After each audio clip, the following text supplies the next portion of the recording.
Folks, Black Star Network is here.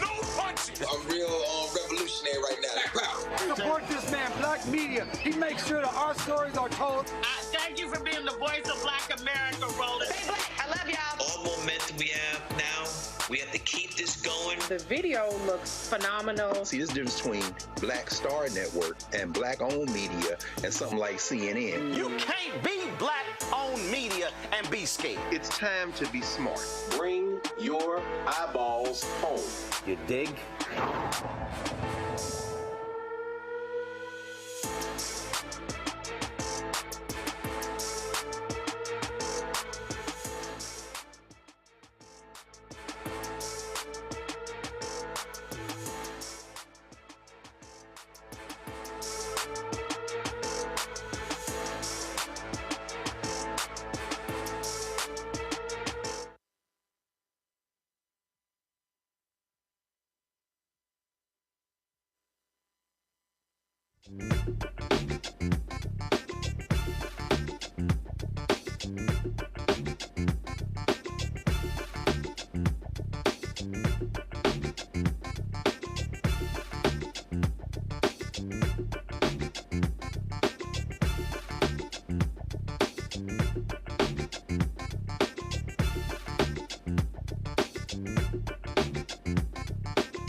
Wednesday, March 6, 2024, coming up on Roland Martin Unfiltered, streaming live on the Black Star Network. The Department of Justice's investigation of the Mississippi Police Department found conduct so egregious that it demanded that the practice of constitutional violations cease. We'll tell you all about this. A young Alabama mother is brutalized before being shot in the head. We'll tell you about the horrific murder of Mahogany Jackson. Louisiana man has been in a Chinese prison for a decade. His parents will join us tonight to explain how they have not gotten much help from the U.S. government to bring Nelson Well Jr. home. We'll also recap Super Tuesday's elections and discuss a new study regarding Trump's black support. Is it rising? They say no. Executive Director of Black PAC will be with us. Plus, President Joe Biden will deliver the State of the Union address on Thursday. I talked with a senior White House official today about what his message is going to be. Plus, Isaac Hayes III will join us to talk about the new round of funding for Fanbase. Folks, we're going to the next level. It's time to bring the funk on Roland Martin Unfiltered on the Black Star Network. Let's go. He's got it. Whatever the miss, he's on it. Whatever it is, he's got the scoop, the fact, the find. And when it breaks, he's right on time and it's rolling. Best believe he's knowing. Putting it down from sports to news to politics. With entertainment just for kicks, he's rolling. It's on go, y'all. It's Roland Martin, rolling with Roland now. He's funky, he's fresh, he's real, the best, you know he's Roland Martin now.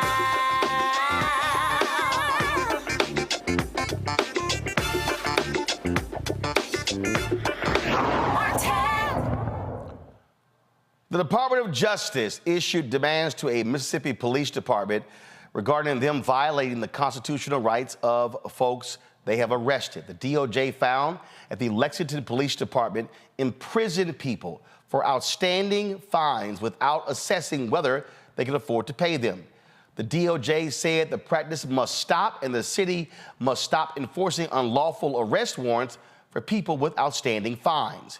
This announcement comes amid an ongoing Justice Department probe into alleged civil rights violations by police in Lexington, Mississippi. The investigation, which began in November, is focused on accusations of systemic police abuses in the majority black city of 1,800 people. I want to talk about this with my panel. Robert Portillo, he's the host of People, Passion, Politics, News and Talk 1380 WAOK out of Atlanta. Rebecca Carruthers, Vice President for Fair Election Center out of D.C. A. Scott Bolden, attorney here in D.C., former chair of the National Bar Association and D.C. Chamber of Commerce's Political Action Committee. Glad to have all three of you here. Scott, I want to start with you. We always talk elections matter. And I'm going to discuss this with Steve Benjamin later regarding Biden's State of the Union address. But we have a civil rights division in the DOJ that arguably is the most aggressive DOJ since Robert Kennedy was Attorney General. And again, the election of Biden-Harris is why we're having these types of investigations of police departments nationwide. And then add the U.S. prison system or the penitentiary system to that list, and that civil rights division under Kirsten gets even more aggressive and more successful. They're just going by police department and federal penitentiaries and state penitentiaries and state police departments one by one. There's so much work to be done in this space because it hasn't been done in the past that they're overwhelmed. But you're right, they are totally aggressive. And the reality is, why isn't the Biden administration, when you talk about shoring up your base during the election season, this is a talking point that we don't hear enough about, especially in the black community. This would be one of the lead issues for me as we talk about shoring up our base. I hope they start leading with this talking point because they've done incredible work in this space. You know, Rebecca, this is an example of, frankly, going too far. And so, their whole deal was they want to create what has traditionally been the separation between DOJ and the White House. They want to say, hey, the decisions of the DOJ are legal decisions. They're not political decisions. But it's still Biden-Harris's DOJ. It's still their attorney general. And so they should be touting these things. We should be hearing these announcements coming from the podium from Karine Jean-Pierre or even John Kirby. We should be hearing these things on a regular basis because they are holding people accountable. You know, the fact of being Black in America is both political and it also has legal implications. So if the Biden-Harris administration wants to reach out to Black people, they have to understand that by essence, our existence is political. So anytime you're doing things to protect Black people, in this case, those in Lexington, Mississippi, it has political implications. It's okay. We don't have to run from politics. And quite frankly, not saying that the DOJ should be politically motivated in determining whether or not to enforce the Constitution. But the Biden-Harris administration needs to make it known, hey, there are constitutional violations that are happening across this country. And as an administration, we're going to make sure that those who are being violated have recourse through justice. That's the point of justice. And the bottom line, Robert, for all Americans, whether you are African American, Latino, Asian American, Native American, white, you hope that there is a Department of Justice that will step in and examine issues if a local department, if a local DA, if the state doesn't do it. And so what's happening in Lexington, Mississippi is necessary, and thank God for an aggressive civil rights division that actually cares about American citizens, even if they have been arrested or if there are warrants or if they're imprisoned. Well, I also want people to remember what the Justice Department was just one administration ago, because we can't look at this in a vacuum. Remember when Jeff Sessions was Attorney General, that was not too long ago, he spent the assets of the Civil Rights Division of the Justice Department to go after discrimination against white students in the form of diversity and affirmative action programs. That is what they spent the time and the efforts of civil rights attorneys in the Department of Justice to do, to investigate discrimination against white students. We have to look at what Bill Barr did as Attorney General and all the other acting attorneys general that President Trump had, whose main purpose were to help him steal the election and maintain power while going after his political adversaries. That is what a poor administration can do when they are given the immense power of the Justice Department. We're seeing the opposite of that now with Christian Clark and with Merrick Garland and the Biden Justice Department actually using these tools for the express purpose that they were meant to, which is to protect the civil rights of African Americans. And we should use this as a springboard to pass even stronger and more powerful legislation, giving them every tool they need so that when we have local jurisdictions that are unwilling to prosecute officers who violate the civil rights of individuals, give the Justice Department the tools they need to handle at the federal level. And that's how we'll start tamping down on police violence and police brutality nationwide. And again, let me remind everybody who's watching, the Trump Department of Justice, they were clear. They were not going to investigate police departments. They said it was hurting the morale of police officers. They wanted to pull back on consent decrees. So for all the people out there who are watching and listening, who are confused about what to do in this election, do understand a Trump Department of Justice would not be investigating these type of issues. They would not be investigating what's happening in local jails, in state prisons, or what's happening in federal prisons. In fact, last week, we've been having some issues getting the video, but last week, the Department of Justice Civil Rights Division, Christian Clark, who leads it, they announced what was happening in Mississippi prisons. And they were talking about the horrible conditions that we're seeing there and talking about what they're doing to fix those. And so, Mississippi, of course, is the blackest state in the union. This is the press release right here from the Department of Justice. So we got to understand, when they're talking about these investigations, they're talking about a lot of people who look like us. And so they found conditions in 3 Mississippi prisons violate the Constitution. It was a 60-page report, violates the 8th and the 14th Amendments. and it's the Central Mississippi Correctional Facility, the South Mississippi Correctional Institution, and the Wilkinson County Correctional Facilities house more than 7,000 people. And what they said here, Scott, was people living in prisons and jails have a constitutional right to safe and adequate living conditions. This is Acting Assistant Attorney General Benjamin Miser. Our investigation uncovered that people in these 3 facilities were subjected to violent and unsafe conditions in violation of the Constitution. And so, again, another perfect example of what happens when you have a federal Department of Justice holding states accountable for how they treat Americans. Yeah, especially if you're gonna punish somebody, that doesn't equate to inhumane treatment. These are still human beings, and so they've certainly been convicted of a crime, and they're going to prison. But our prisons, most of them are just cesspools of corruption and violence. I mean, whether it's violence or getting beat up or rape or what have you, it's almost like common culture on the outside that this is what happens when you go to prison. But Roland, on another note, when you talk about the White House and DOJ and the separation, here's an idea for the White House that they could take credit for, or not even take credit for, but get the word out at their press conferences or even in Biden's speech. I want to thank you. I want to thank DOJ. They're doing yeoman's work over there based on their press release. They did this and that with the prisons, the 3 prisons in Miami. They're cleaning up a police department. I want to compliment them on their stick-to-itiveness and their aggressive cleanup of our criminal justice system. That's all. Biden could say it. His press secretary could say that. And you're getting the word out and taking credit for it without violating some separation issue politically or perception-wise. It is nonsensical to me, Rebecca, that we have talked more about the things the Civil Rights Division has done than any other media outlet in the country. Every time we see one of these press releases, and we run video of the announcements as well, and not just this, but also the targeting of redlining and housing discrimination. And I sit here, and I've actually emailed people in the White House saying, hey, are any of y'all paying attention?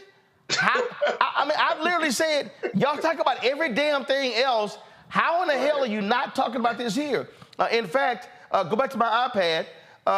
This report follows the April 22 report on Parchman, Mississippi State Penitentiary, known as Parchman, where it says, quote, violated the constitutional rights of persons incarcerated there by subjecting them to violence, failing to provide adequate care for serious mental health needs, or adequate suicide prevention measures, and using prolonged restrictive housing in a manner that poses a risk of serious harm.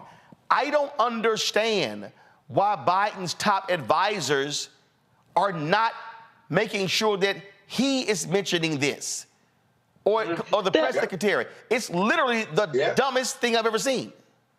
The American public expects the president to have involvement with the Department of Justice. Is one of his agencies where he actually sets the appointments. The Senate confirms, like, this is his Justice Department. Just like I would expect USDA, I would expect it to push Biden's ag policies. It's okay. In fact, when I think about some of the activists in Mississippi, like Rukia Lumumba, who really was out front on the Parchman situation, I think they would want to know that this president is active, this president is listening, is hearing, listening to the activism on the ground, and is now responsive, using the agencies that he directs, who runs those agencies. Like, it's interconnected. In fact, this president should want people to say, hey, you may not like me, you may not like all of my policies, but guess what? This is what all of the agencies are doing on your behalf. So if you vote for me for a second term, these are all of the things that you're going to be getting in the second term and more. He has to draw that distinction between what a full Biden-Harris administration looks like versus a Trump and whoever he picks as his number 2 administration. He needs to draw that comparison, and the only way for him to do it is listen to plies. Take credit for the good stuff that you're doing, because otherwise no one's going to know that you're doing these things in your administration. Go back to my iPad. Robert, look at this here. Former Alabama sheriff's deputy pleads guilty to federal civil rights offense for excessive force. That was on March 6th. Let me go down further. It says here, Former Kentucky Sheriff's deputy found guilty of federal civil rights charges following multiple assault and obstruction. That was March 5th, 2024. If I go to the next page right here, you see something about human trafficking. You see, let's go right here. Because that was, again, you know, like I said, we talked about a lot of these things, but all of these are various things that the Department of Justice has been involved in. Most of the time, they're making these announcements from DOJ. It doesn't get lots of attention from the public, but people see this here, right? Justice Department informed City of Lexington, again, about the fines. We were just talking about that. If we go down here, right here, again, you see the Mississippi conditions right there that we just talked about. That was February 28th, that particular announcement. Former Alabama correctional sergeant sentenced for violating the civil rights of inmate by using excessive force and lying to cover it up. Then if you go down further, and again, folks, y'all out there, you can go to justice.gov and actually see these stories. And you're actually, these press releases showing you type of work. South Carolina man found guilty of hate crime for killing a transgender woman because of her gender identity. And look, we're just going to page 5 of the press releases right here. And you see how they're going after people for illegal tax returns. They're going after folks for any number of things. But again, there are a number of cases that we have talked about right here. Robert, Maryland correctional officer pleads guilty to conspiracy and destruction of records offenses related to cover-up of excessive force incident. I mean, your DOJ is doing the work. Folks voted for you to appoint an attorney general and the head of the Civil Rights Division to do these things, and you don't talk about it. That's nuts. Well, you know, Democrats do a very poor job of controlling the narrative, often because they just aren't as dedicated to pushing the same message day in and day out. Think about what the current national conversation is on the issues of race. We're not talking about police officers who are being arrested and convicted and sentenced to jail time for violating the civil rights of African Americans and other minorities in this country through excessive force, as demonstrated by the Department of Justice. The conversation on race and racism in this country is about the diversity, equity, and inclusion. It's about critical race theory. It's about what books are being banned and aren't being banned. Most of the stuff you just named, you can't even teach in Florida. That'd be against the law in that state. And so when you're talking about controlling the narrative, controlling the conversations around these things, we have to lead with this, and we have to also. And we're going to just say, and we're going to make the decision as a society and as a culture that entertainers will be leading the conversation on politics for the Black community. Let's make sure we're getting them the right facts and the right information. People are going to be taking their political advice from Waka Flocka Flame and Sexy Red and Whoa Vicky. Well, let's make sure that we're sitting them down with the Justice Department and the people who have been affected by many of these initiatives put forward by the Civil Rights Division, so that when they're going out there and repeating this information, they're repeating the correct information. Otherwise, we lose this argument to the intense MAGAs who are able to create their own version of reality to inhabit. Indeed. All right, hold tight 1 second. We come back. Republicans want to defund the police. Yep. No lie. I'll show you next. Roland Martin Unfiltered on the Black Star Network.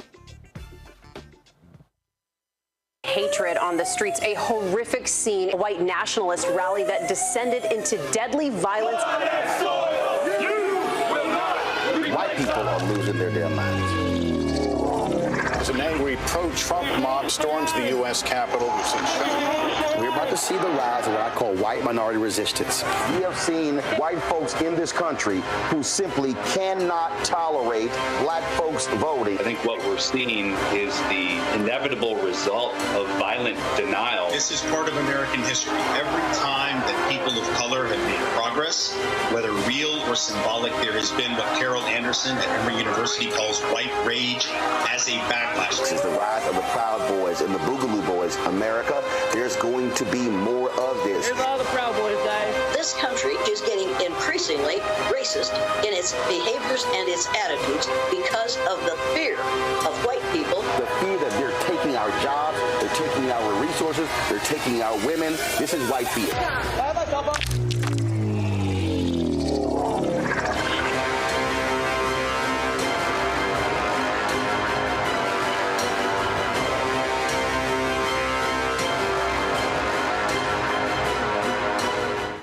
Let's Get Wealthy with me, Deborah Owens, America's Wealth Coach, I'm sure you've heard that saying that the only thing guaranteed is death and taxes.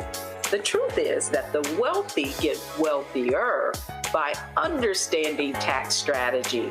And that's exactly the conversation that we're going to have on the next Get Wealthy, where you're going to learn wealth hacks that help you turn your wages into wealth. Taxes is one of the largest expenses you ever have. You really got to know how to manage that thing and get that under control so that you can build wealth. That's right here on Get Wealthy, only on Black Star Network.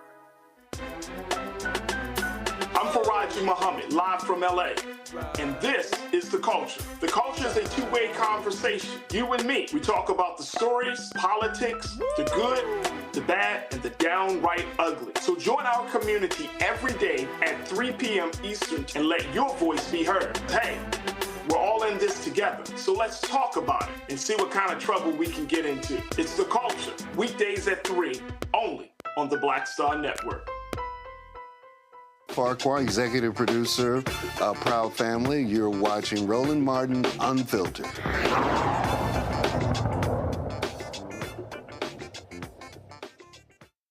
Republicans want to defund the police.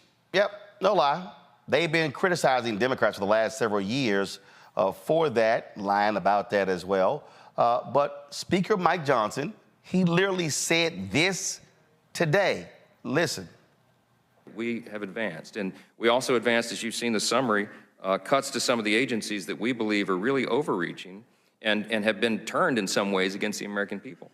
We're going to cut 3% from DOJ, 7% from the ATF, 6% from the FBI, and 10% from the EPA, and that's just a start. We have a lot more priorities and things that we need to advance, but the reality is, as we all recognize, is that we have to grow the House majority, take back the Senate for the Republican Party, and win the White House. And I'm here to tell you the reason we're optimistic is we believe those things are going to happen in November. We can't wait that day. Wow. Ain't that interesting, Robert? You know, the hypocrisy of the Republican Party really is galling at this point in time. It seems that they don't have any value that they're not willing to step directly over. They believe in small, limited government, but then when it was time for immigration deal, they said, well, you don't need to go through Congress. The president just has that power. He can do it intrinsically. They believe in lower taxes and lower spending. Donald Trump spends $8 trillion. You know, that's the price of doing business. I ain't really mean all that. They say, well, we're pro-life through and through. Then when it starts polling badly and they lose some elections, they say, well, when we say pro-life, we meant like a certain number of weeks, then it will count, or whatever will get us through this immediate moment. And this is just another example of this. We've heard years the rhetoric of Republicans saying that they supported law and order. Then the minute that Donald Trump got arrested, they decided that they were against the FBI, they were against the Department of Justice, they were against anybody who could investigate them. The entire legal system is completely corrupt and needs to be destroyed from the inside out. It's very difficult to actually find out what the Republican Party stands for in 2024, except for whatever will get them out of the next sentence. As long as you're governing in that nature, it's very difficult to actually have a governing coalition. See, here's what I find to be hilarious, Rebecca. And Robert, we know you love your guns. They've hated the ATF since the raid on Waco and David Koresh in 1992. They've despised the ATF. So now they're mad about the DOJ and the FBI because they're investigating Donald Trump, who chose to do illegal stuff. All right? We know they hate the Environmental Protection Agency, and so they're targeting the DOJ, the FBI, EPA, and the ATF. I mean, hell, go ahead and go for it all. Just go ahead and defund the Secret Service and the DEA while you're at it. The IRS, the rest of them. Like, I always wonder if you're going to defund all these other stuff, defund some of these college loans that people are paying back then, if you're going to do something.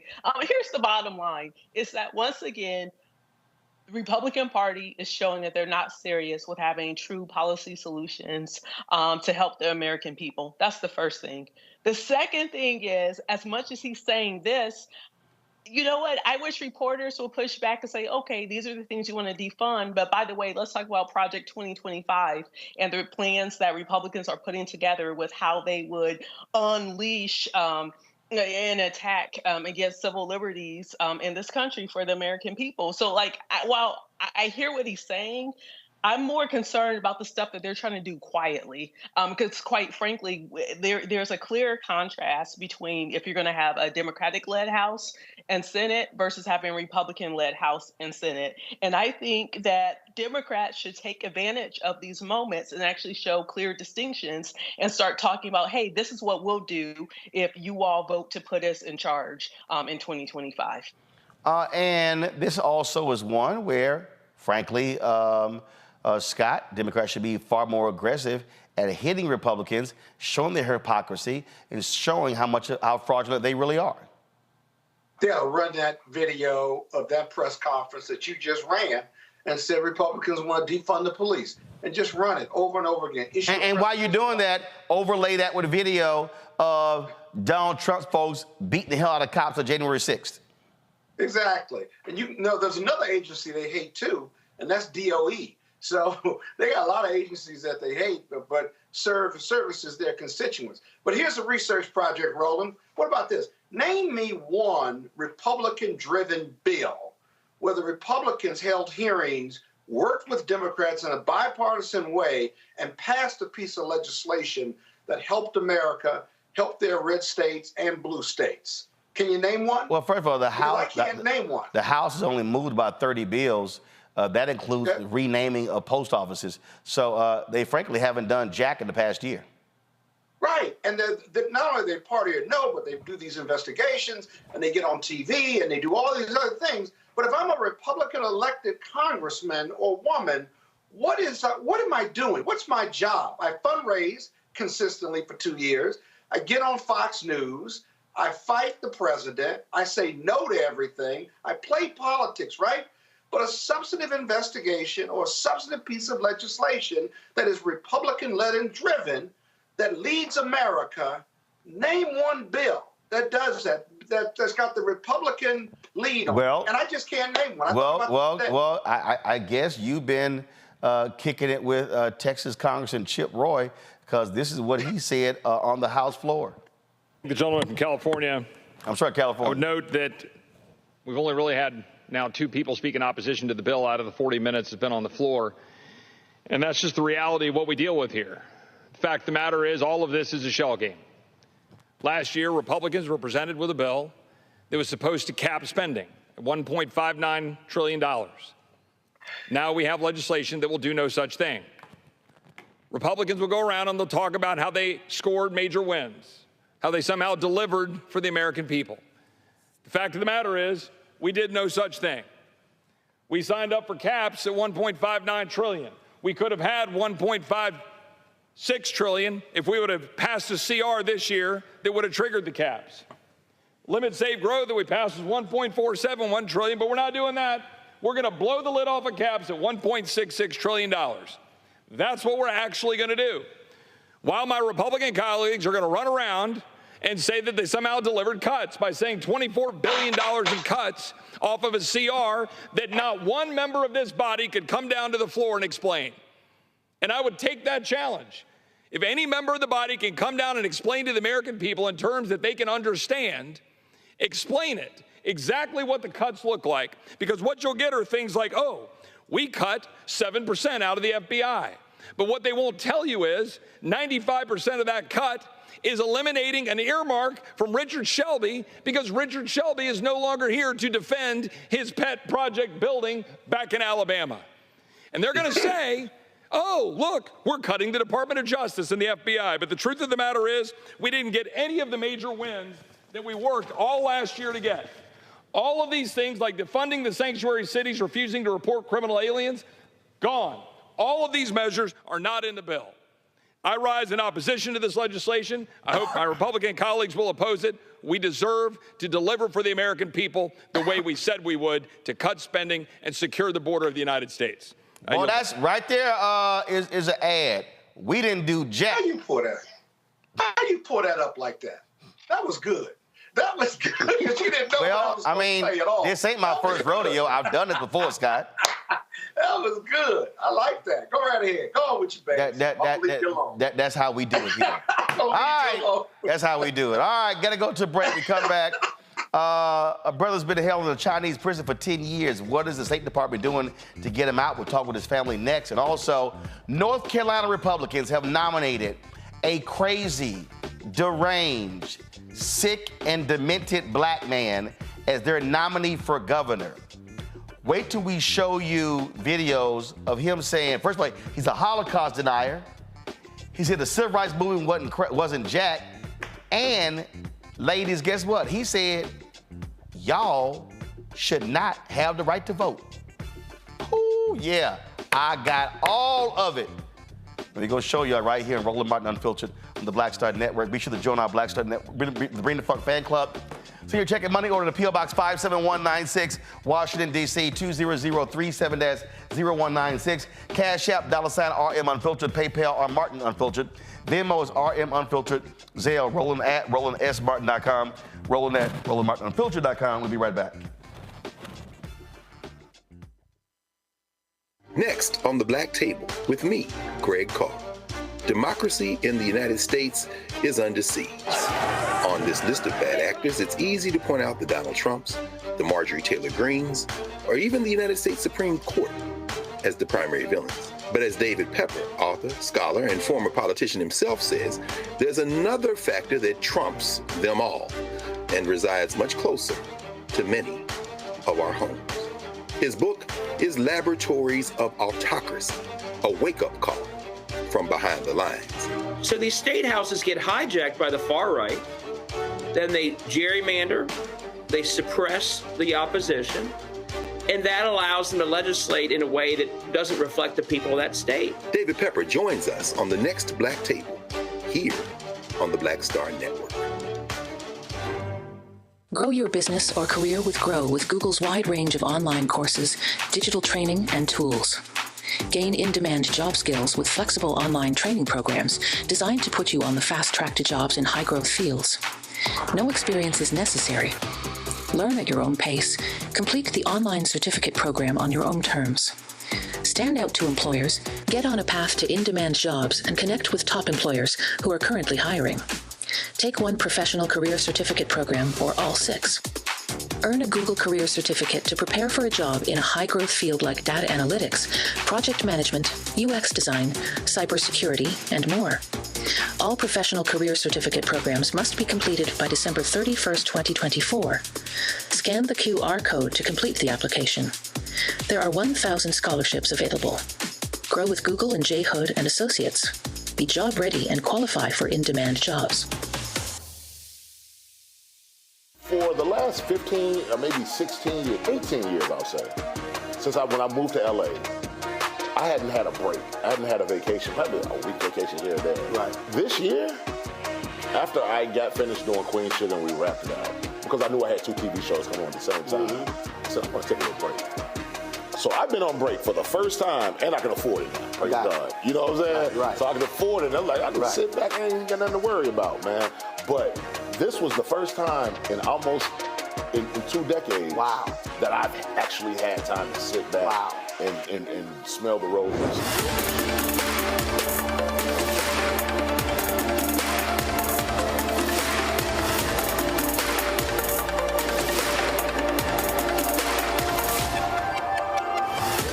When you talk about blackness and what happens in black culture, we're about covering these things that matter to us, speaking to our issues and concerns. This is a genuine people-powered movement. There's a lot of stuff that we're not getting. You get it, and you spread the word. We wish to plead our own cause.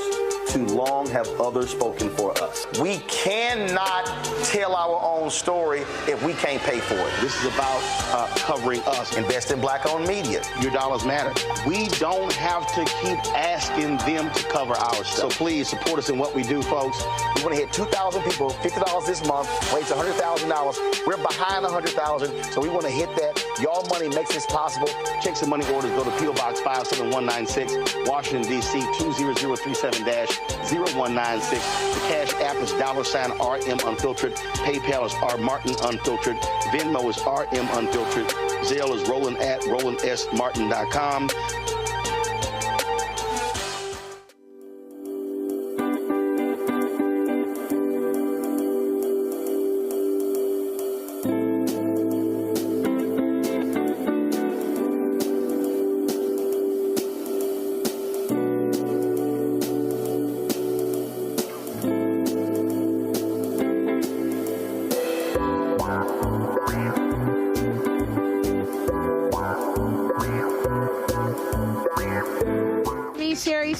With Sammy Roman. I'm Dr. Robin B., pharmacist and fitness coach, and you're watching Roland Martin Unfiltered.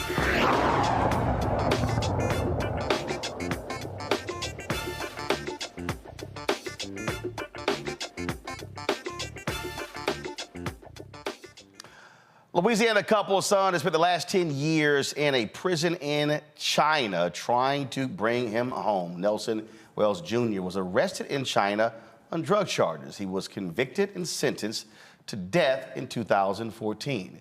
That sentence was commuted to life in prison, which was then reduced to 22 years without the benefit of time served. His parents, Nelson Sr. and Cynthia Nelson, have depleted their life savings trying to bring their son home. They join me now in studio along with Joy Channing. Glad to have all three of you here. So first, what was your son doing in China? He went over there to try to get some medical help because he has been suffering with seizures. He was hit while leaving work, going home, and a guy came up the one-way street. He was on a moped, and he suffered severe injuries. He broke his leg, his arm, and the most significant thing was he hit his head, and he developed seizures from that.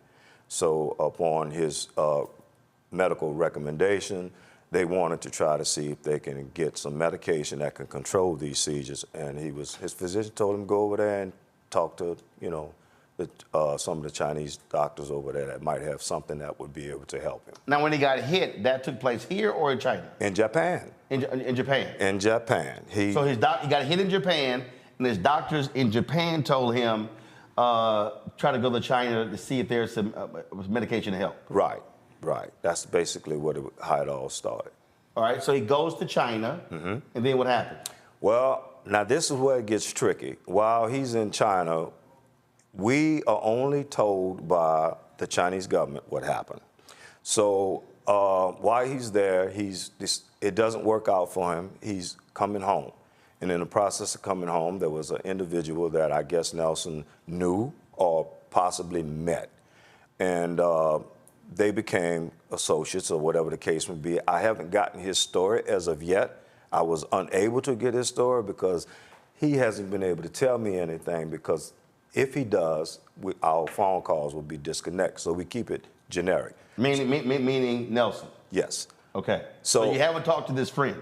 No, okay. We don't even know who he is. Okay. Never met him, don't know anything about him, nothing at all. Okay. So anyway, this particular friend had excessive baggage. And so what he did is he asked Nelson to help him get his baggage on board. And so Nelson said, okay, no problem. So in the process of that, they both go through the gates together, and when he goes through the gates, Nelson gets stopped, he goes through. The drugs was in his suitcase, but Nelson was the one that was bringing it. What were the drugs? To this day, I'm not good on drugs, but the drug that I think it was meth. Okay. That's what I think it was. Okay. And it was a significant amount, and it was inside of baked goods, like pies and cakes and all of these things. And Nelson, the guy told Nelson that he wanted him, this was for his family, and he wanted to bring these gifts and everything along with other gifts that was in there. Nelson never looked in the suitcase. So Nelson never looks in the suitcase, Not at all. Doesn't know any of this. Nelson gets stopped, his friend continues forward. Continues forward. And when that happened, Nelson was like, what's the matter? What's going on? This portion we did get from him. And so it was kicks because the way it went down, Mr. Martin, is when he was over there, we didn't know that this had happened at all, period. And the only way that we were informed is a young man called us. It was like 2:30, 3:30 in the morning. And we was asleep, heavily in sleep. And when the phone rang, I said, Cynthia, I said, Red, the phone is ringing. The phone is ringing. So she answered it, and the young man says, is this the Wells? And I told them, he said, yeah. And she put it on speaker. And he said, I'm associate of Nelson. I know him. He's in trouble. He's been incarcerated. They want to kill him. Do you have money? And I was like, what? He said, hurry up. He needs help. Get him out. And he hung up. And so Cynthia and I, we thought it was a prank or a scam. And so we couldn't go back to sleep. Now, he resides in Japan, and his wife and his family and everybody's over there. So because we were so nervous about the phone call, we actually called his wife and asked, did Nelson go to China? And she said he did.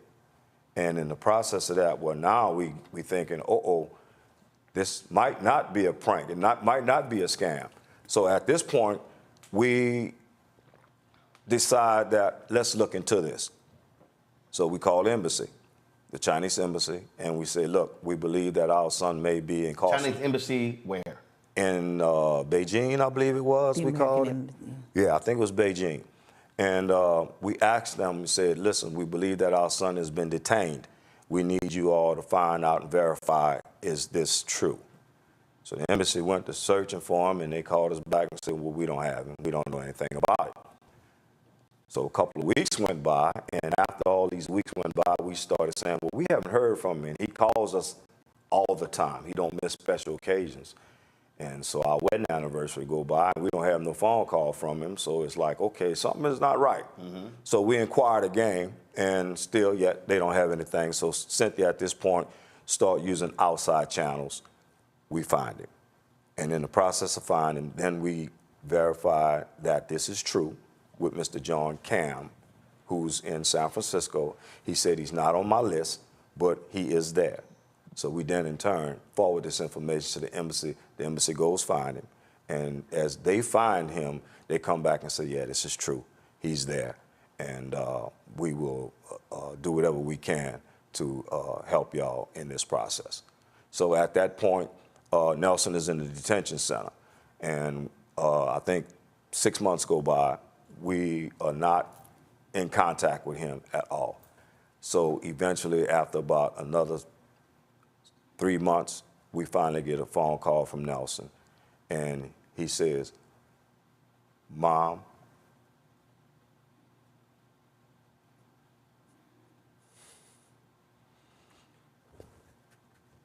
he says, Mom, Pop, I didn't do this. Help me. I'm in trouble. Get me out of here. And at that point, my whole life changed.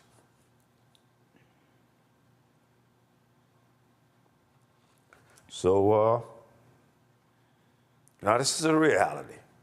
This is no game. We have no political contacts. I don't know what I'm gonna do to help my child. I feel helpless, weak.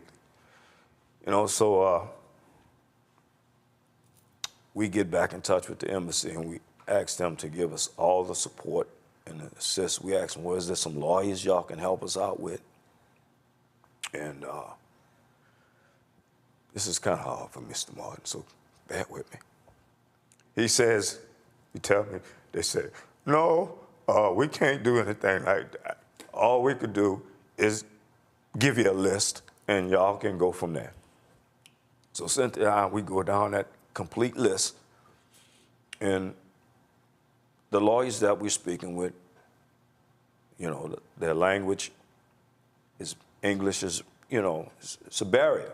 So as we going back and forth, they say, well, send this, send that. We sent pretty much all our savings to lawyers. Some didn't do anything. Some just... Now, lawyers there? Yes, sir. Okay. All right. Chinese. So you're paying for lawyers there? Correct. All right. While this is happening, first of all, where are you in Louisiana? We live right now in Houghton, Louisiana, which is in Bossier, Shreveport area. Are you communicating with your member of Congress, your 2 United States senators, and what are you getting from them? Well, to this day, it took us a long, hard road to get to them. We notified them about everything that had been going on, and it through hard work. And Ms. Dominique Ben, who's a reporter with KLSA, she took us an interview, and our word got out. So.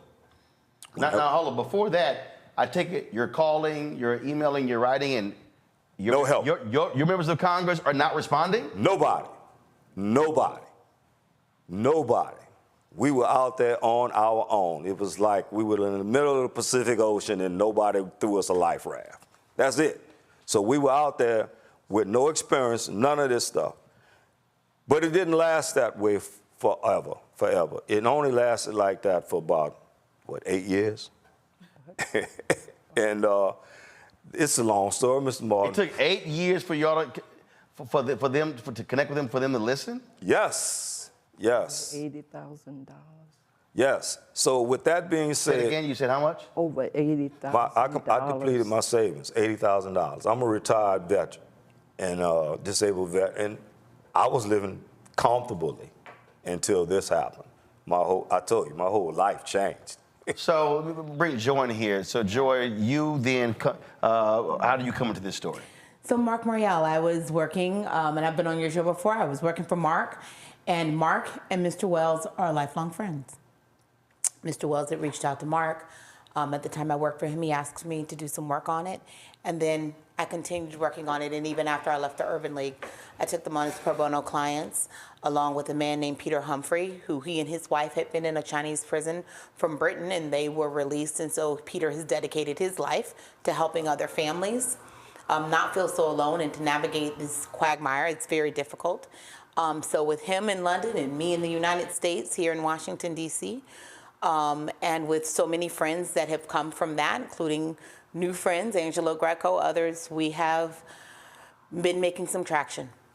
Yes. And when we say make some traction, yeah, how so? Let me tell you about it. So this week we're in D.C. and we're meeting with our members of Congress. The Wells's congressman happens to be Mike Johnson, who is now Speaker.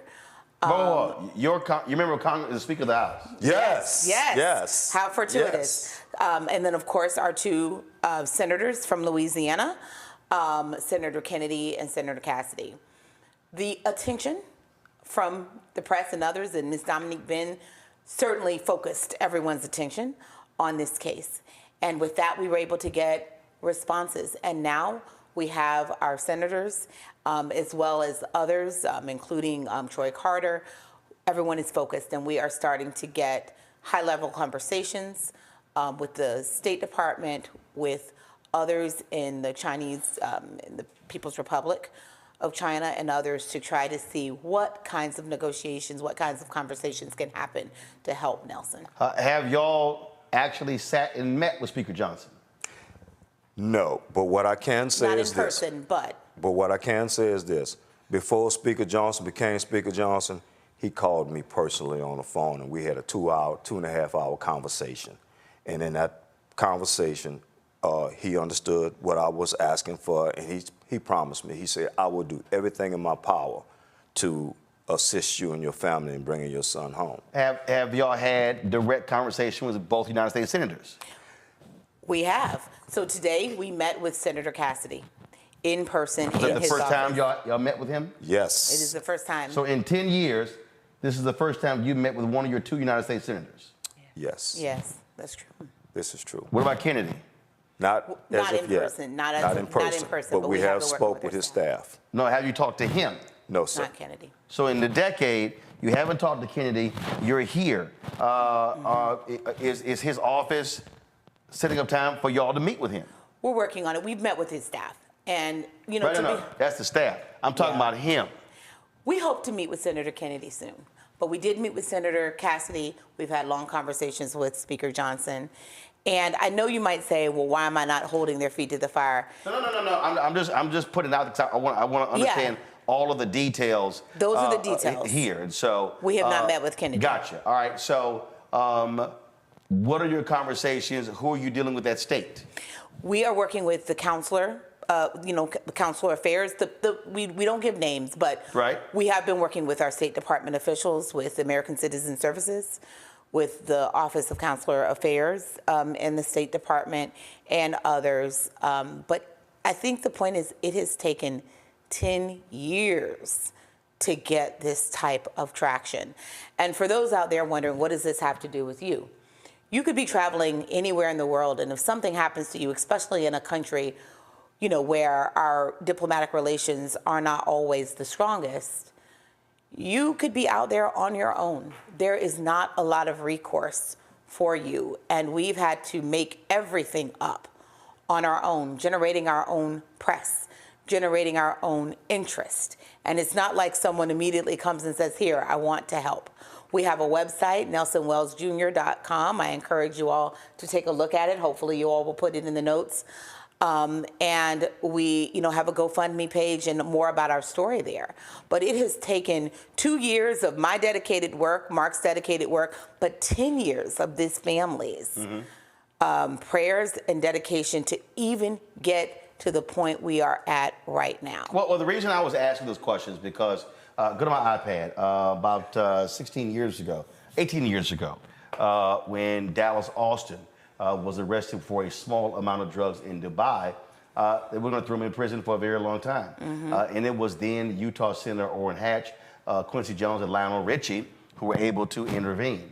And so that's what I was trying to understand in terms of who have y'all been dealing with, communicating with, on this. And it's still, I'm glad you're having the conversations now, but it still is crazy to me that a decade goes and you're not getting response from the people who are elected. And this is the thing that I'm always trying to explain to our audience. It doesn't matter if you voted Democratic and the member of Congress and the 2 United States Senators are Republicans. You are still constituents. You're their constituents. And they still are there to represent you and to speak for you. And so that is crazy. And so, go ahead. And can I just say, Mr. Wells is a veteran. Many decades. Mrs. Wells is a veteran of the civil service working for DOD. These good Americans have served their country. You shouldn't even have to have all that to have your members respond to you. But certainly once you have done all that, your members ought to respond to you. And it took, what we haven't mentioned is that Nelson has been sick, over there. This has taken a tremendous toll on him, as you can imagine. At any point in these 10 years, have y'all traveled there to see him? Not yet. If you do, are you allowed to see him? Well, it's going to take a lot of negotiation for us to have the permission to go, but there have been other people that have been able to go, and it was brought up to our attention today if we would be interested in going. Now, when you say other people, other cases or other people who've seen your son? Other cases. Got it. So you talk. How often do you talk to him on the phone? Yeah. Wow. When we first started this, we wasn't talking to Nelson at all. Period. After about first of all, I have to explain. Nelson was in the detention center, and that's one of the worst places to be while you're over in China.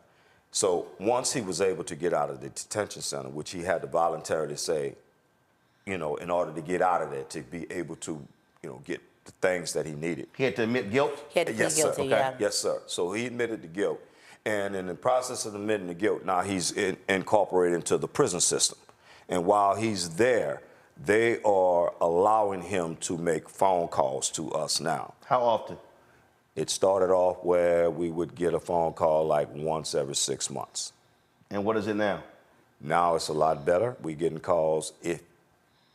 I would say he would get calls maybe once a month or once every 2 months. And his wife and child, how many children does he have? He has 3, 2 by his first wife and 1 by his second wife. And his second wife and that child, they're still in Japan? Yes, all of them are still in Japan. Okay, all 3 kids are still in Japan? Yes, sir. What's next? What's next is we're going to let these high-level conversations play out, and we're going to keep their feet to the fire. We have regular communication. Nelson is waiting to have them return home. He's saving up his time so he can call them next week. We look forward to updating you on some of those conversations. We've had some hopeful conversations this week. It made a difference to be in person. Right. And to have communications with people, but it is heartbreaking to think what it has required for us to get here.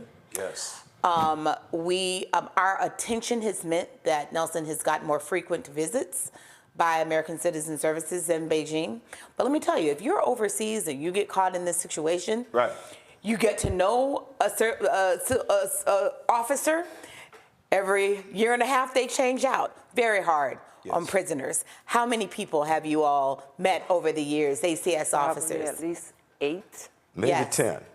Maybe 10. When that happens, you have to almost start over. Because it's every 6 months to a year. And Nelson's been there 10 years. Yeah. So we understand, and we're about to wrap up here. Yeah. So he was arrested in 2014. Yes, sir. When was the sentence reduced to 22 years?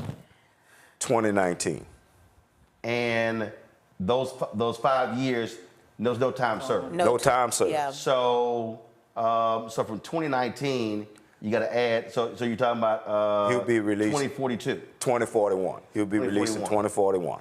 He'll be almost 70 years old at that point, which Wow. that is, and for someone who's been ill, that it's not likely that he would, and I hate to say that in front of his parents, but we know this. We are fighting for his life.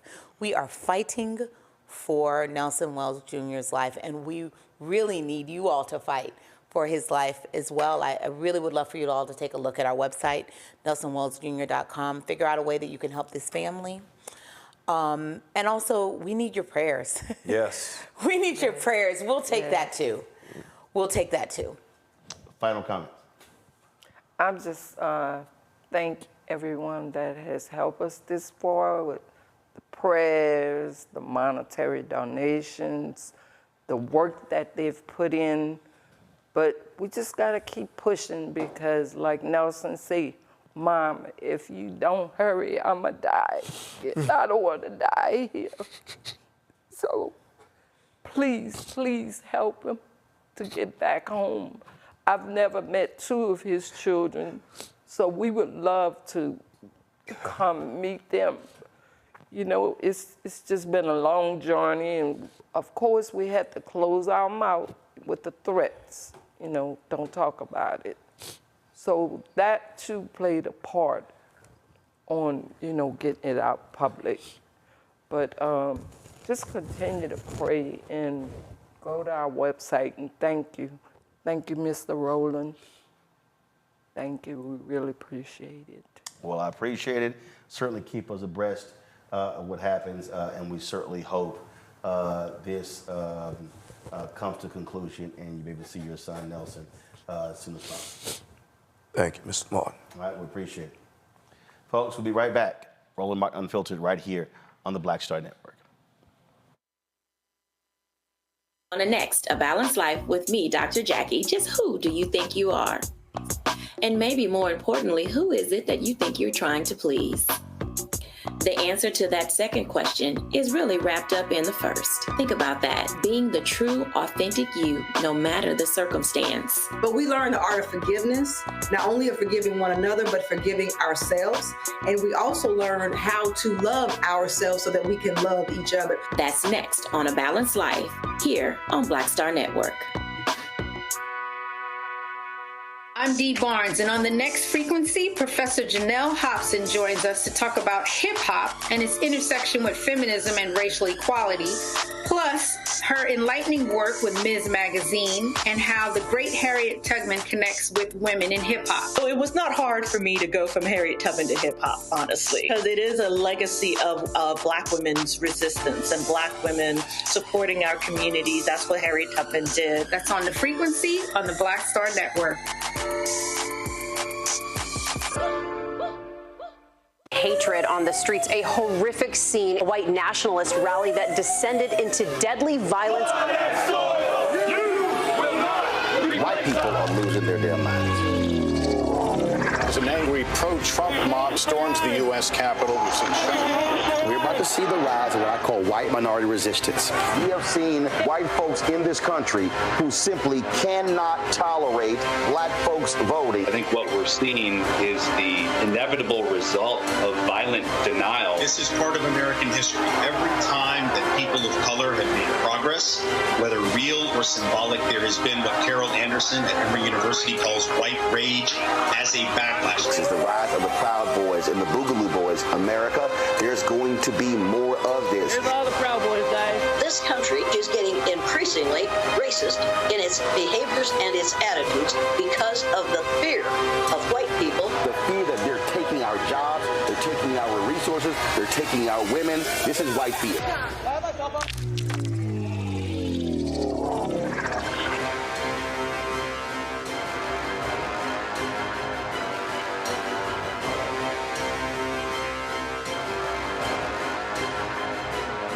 It's John Murray, the executive producer of the new Sherry Shepherd Talk Show. You're watching Roland Martin Unfiltered.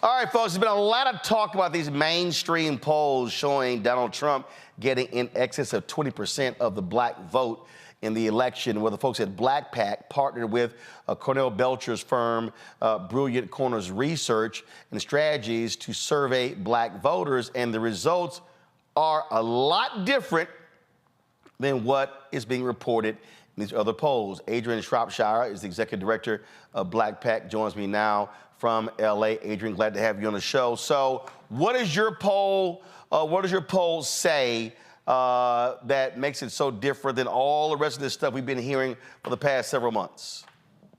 So we have actually been polling and doing focus groups for the last 6 months. And part of that is because obviously before we head into any election cycle, we want to make sure that we are really clear on where black voters are, their opinions, their attitudes, how they're feeling about what is going on in the country. So we've been doing this for the last 6 months. So it should come as no surprise then that we are a little unnerved by this narrative that's emerging because of recent polling that suggests, as you said, that upwards of 20% of black voters will give their votes to Donald Trump and the Republican Party, because no, that is not what we have seen. And in some ways, I think, we certainly could look at the sample sizes in these polls. They're not robust. And certainly not like we're not, sampling or oversampling black voters. We're just polling black voters, period. And so our sample sizes are much more robust. When you have a small sample size, the potential to get outliers in there and then extrapolate what black voters think based on these outliers' opinions, all of that is playing into this. But what I can tell you is that our polling for the last 6 months and our focus groups don't suggest at all that there is some historic number of black folks that are saying that they're going to vote for Donald Trump. There is no racial realignment that appears to be happening in the research that we're doing. And in fact, the support levels for Donald Trump have not risen since 2020 in the research that we've done. So he has gotten between 8 and 12% of black voters saying that they're going to support him going back to 2020. And I think the same is true for the thermometer that we use. We use a thermometer when we ask people how warm or cold they feel toward a candidate. And Donald Trump's thermometer has hovered just above zero, the coldest of cold in our research going all the way back to 2016. So it is unsettling to hear, and not so much the polls themselves, but there is a narrative emerging that suggests that black people are going to do something that the actual voter turnout data doesn't say. So we can look at the polls and what people are saying, but we actually need to look at what happens and what has happened on Election Day when black people have been asked to turn out and support either Donald Trump or the Republican Party, because those numbers are strikingly and not surprisingly much lower than what any mainstream media poll has said. So, and again, we look at these other polls. We are a fraction of those polled. Well, that's a lot different. Your poll, we are the entire poll. So you're getting a much better and robust understanding of Black people and their thoughts and perspectives in your poll because it's just Black people. It is not, yeah, that's right. It's just Black folks. And so you're going to get a range of opinions. And I think that, we always say, because we know this, that Black folks are not a monolith, and that is true. But there are some things that Black people have agreed on. There are some things that are very clear to us in terms of what is at stake. And this is the other thing that that just rings true for us. And obviously is, the opposite of what the mainstream polling is saying. We've been asking this question for the last 6 months. What is the biggest threat to the Black community? We ask it in our polls and we ask it in our focus groups. And the number one answer is the re-election of Donald Trump, followed closely at number 2 by white supremacy. Those two things are not unrelated in the minds of Black folks. So Black people are very clear about the threat that Donald Trump poses to this country. They're very clear about the threat that he poses to American democracy, but they're also really clear about the threat that he poses specifically to our community. And so it is hard for me to believe that people who believe that Donald Trump is the single greatest threat to the Black community are also somehow then going to give him 20% of our vote above and beyond what we have done for him or Republicans over the last several election cycles. This right here, go to my iPad, the slides that y'all presented, and you're showing actual results. 2016 exit polls show 8%, Pew said 6. In 2020, exit polls showed 12, Pew said 8.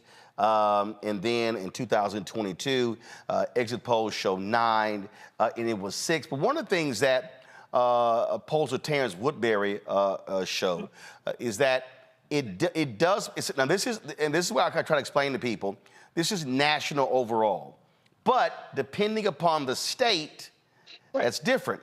So he said that Trump did better among African Americans, especially Black men in North Carolina, and the spillover that affected Tom Tillis. And so I'm always trying to explain to people when you see these polls being discussed on television, they sort of mean nothing because a presidential election are state elections. It's really what's happening in Georgia, North Carolina, Pennsylvania, Wisconsin, as opposed to, across the country, because the reality is the election is going to come down to about 7 or 8 states. Mm-hmm.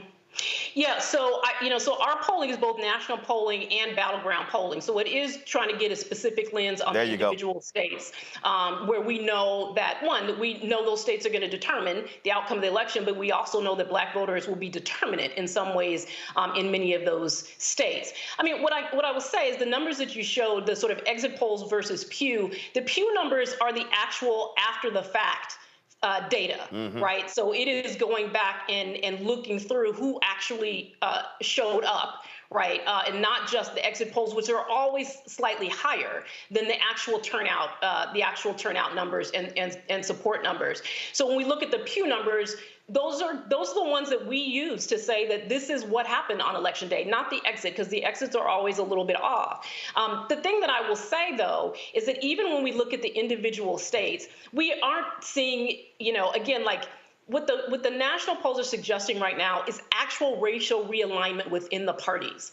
There is nothing to indicate, not right now, or again, over the past several election cycles, that suggests that Black people are going to somehow, in record numbers, shift from one party to another. Now, that doesn't mean that Democrats don't have challenges, right, in this upcoming election cycle. But the challenge is not based on our research for the last several months and over the last few years, does not suggest that their biggest problem is actually Donald Trump and the Republican Party. Well, one of the things that your survey showed is that the concern that Biden Harris should have is from third party. But that's also contingent if they actually qualify for the ballot in that particular state. Earlier, we were discussing why the Biden administration and the campaign, they're not focusing on the great work of the Department of Justice Civil Rights Division and why they're not touting those things. And so we talked about narrative, messaging, misinformation. go back to my iPad. Y'all show here how people are getting information, let's say by social media. And it says users of TikTok, Twitter, X, and Instagram were more likely to report hearing negative news about Biden. Now, granted, social media is not representative of the entire country, but it is the echo chamber, if you will. And so really what your poll is saying to Biden-Harris campaign, y'all better step the hell your game up on these social applications where you are in the mix touting what you are doing. Otherwise, you're allowing others to define who you are and what you've done. That's exactly right. And so what we're seeing in those numbers is that exactly what you said. That is where people are getting the most negative information about the Biden-Harris administration. And so, yes, like I always say, like they need to be flooding the zone. Like the volume of content that is coming out really just needs to be increased. In part because people really do want to know the information. When we're in focus groups and we say to people, you know, are you aware of what the administration has done? Most people will say no. You present them with a list of all of the accomplished and across, as you say, not just in one area, right, but in a lot of areas. When you present that to people, people are pretty surprised. They're pretty surprised to learn it. The sort of emotional reaction goes from, you know, being angry that they don't know. And part of that anger is because people don't want to be out here saying things that aren't true. And they feel like the campaign and you know, those of us who run independent organizations have an obligation to actually get them the truth. And that is absolutely, you know, on the campaign and on all of the surrogates that are a part of the campaign. But that information needs to increase because people appreciate it and it changes their perspective. Right now, they sort of are getting information from one place. They're getting Fox News talking points, right? The number of folks that sit in our focus groups and actually repeat back Fox News talking points, even though they don't watch Fox News, it's because those talking points and that messaging is showing up in their social media feeds. And while social media might not be fully representative, it is the place where the majority of people are saying that they're getting their news and information right now. Yep. So if you're looking for news and information, the majority of folks, at least in our polling, are going to social media first. Last question before I go to my panel, and that is this here. New York Times, CNN, Quinnipiac, all these other polls, I see constant conversation on MSNBC and CNN and Fox News, ABC, NBC, CBS, all these mainstream folks. Have they booked y'all to discuss your poll? No, I'm here with you. None of them? I mean, No. y'all sent the release out, what, 2 days ago? I mean, we got the release March 5th. Talking about this. And all of these places have been talking black men, black men, black men, black people. So none of these people have booked y'all? No. And again, I go back to the concern around the narrative that is emerging, right? And there is something deep. No, that's my whole point. They're having discussions about these other polls and black people, especially black men. And here y'all actually poll black people. Cornell Belcher is a paid contributor for MSNBC. You would think Morning Joe and the rest of these people would be talking about the poll that y'all commissioned. Yeah, I mean, we want the truth to get out to the American people, right? We don't want to send, we should not want, I guess I should say, for false narratives to be out there or for data not to be discussed responsibly, quite frankly. And there is, again, like, it's insulting. I mean, the narrative would suggest that black folks are out here just casting ballots willy-nilly. We're not doing that, right? It would suggest that we somehow should just ignore our gut feelings about people who actually want to take away all of our rights, right? It would suggest that we're going to vote for people, you know, who want to undermine, again, not just American democracy, but our communities in general, and that we simply should just trust their polls, right? Not trust the things that we know, right? Not to trust what we know about recent history, what we know about our past, that we should not think about all that. We should just trust these polls. And that's just, it's irresponsible. And some might say it's malpractice. Questions from my panel. Rebecca, you're first. Hey, Adrian, it's good to see you. I'm going to explain the context of my question, then I'm going to ask the question. So in 2016, most of the polls showed that Hillary Clinton was up. It wasn't until September when Cornell Belcher rang the alarm and suggested, hey, excuse me, Hillary is in trouble. One thing that most of the pollsters didn't take into account is that Trump was able to draw out white voters who normally don't show up in elections. So I've really been listening hard to Trump's rhetoric, especially over the last few months for this go-round. And it sounds like the rhetoric he's using is to try to draw out Black people who normally don't vote, but to draw them out and get them to convert and become Trump voters. Do you think that's possibly what Trump is trying to do, especially when he keeps touting Black support? Because one thing that I noticed by looking through this polling memo, it talks about likely African-American voters, it talks about registered African-American voters. Is there a chance that there are some Black folks who are not registered yet, who will be new to voting this year? Is there a chance that Trump will be able to get those types of folks out in a significant number that could actually impact and increase his Black support? I actually don't think that the strategy is about winning over Black voters at all. And I don't think that it ever is with the Republican Party. I think that it is about depressing the vote. I think it is about convincing Black people that they shouldn't trust Democrats and therefore it's not worth their time to come out. And it's about saying to some Black voters who may be on the fence that you should give us a look. But largely it's about asking, keeping people home, right? Getting people to stay home. Or I think the other thing that we're seeing right now, obviously, is suggesting to people that there's an off-ramp to a third-party candidate. And as Roland said, you can suggest that if you want to, but people, we need to do a better job of sort of educating people on what it means to get to 270 electoral college votes. Because if you're not on the ballot in states, you're not getting electoral college votes. So we shouldn't be confusing people, telling or suggesting that if they vote third party, that somehow they're voting for someone who has, any chance in heck to actually win. So I think that the strategy is about depressing the vote. That's usually what it always is. Trump has some fixation with Black people. He has some obsession with Black men in particular. So he does the little things with the tennis shoes, right? He does the little things to, try and make him seem, like he's in with a set of people. But that stuff really is all about just trying to keep us home and trying to raise concern about the Democratic Party. Scott? Hey, Adrian, Scott Bolden here. If Black people don't know what the Biden-Harris team has done, that's not their fault. That's Biden-Harris's fault, right? And so I'd be interested if they continue to lack these communications or presentations to Black folks and telling us what we've done. Does your polling suggest whether that's going to dictate whether more Black people come out to vote or not, or whether they're going to vote for another candidate, whether it's Donald Trump or a third-party candidate?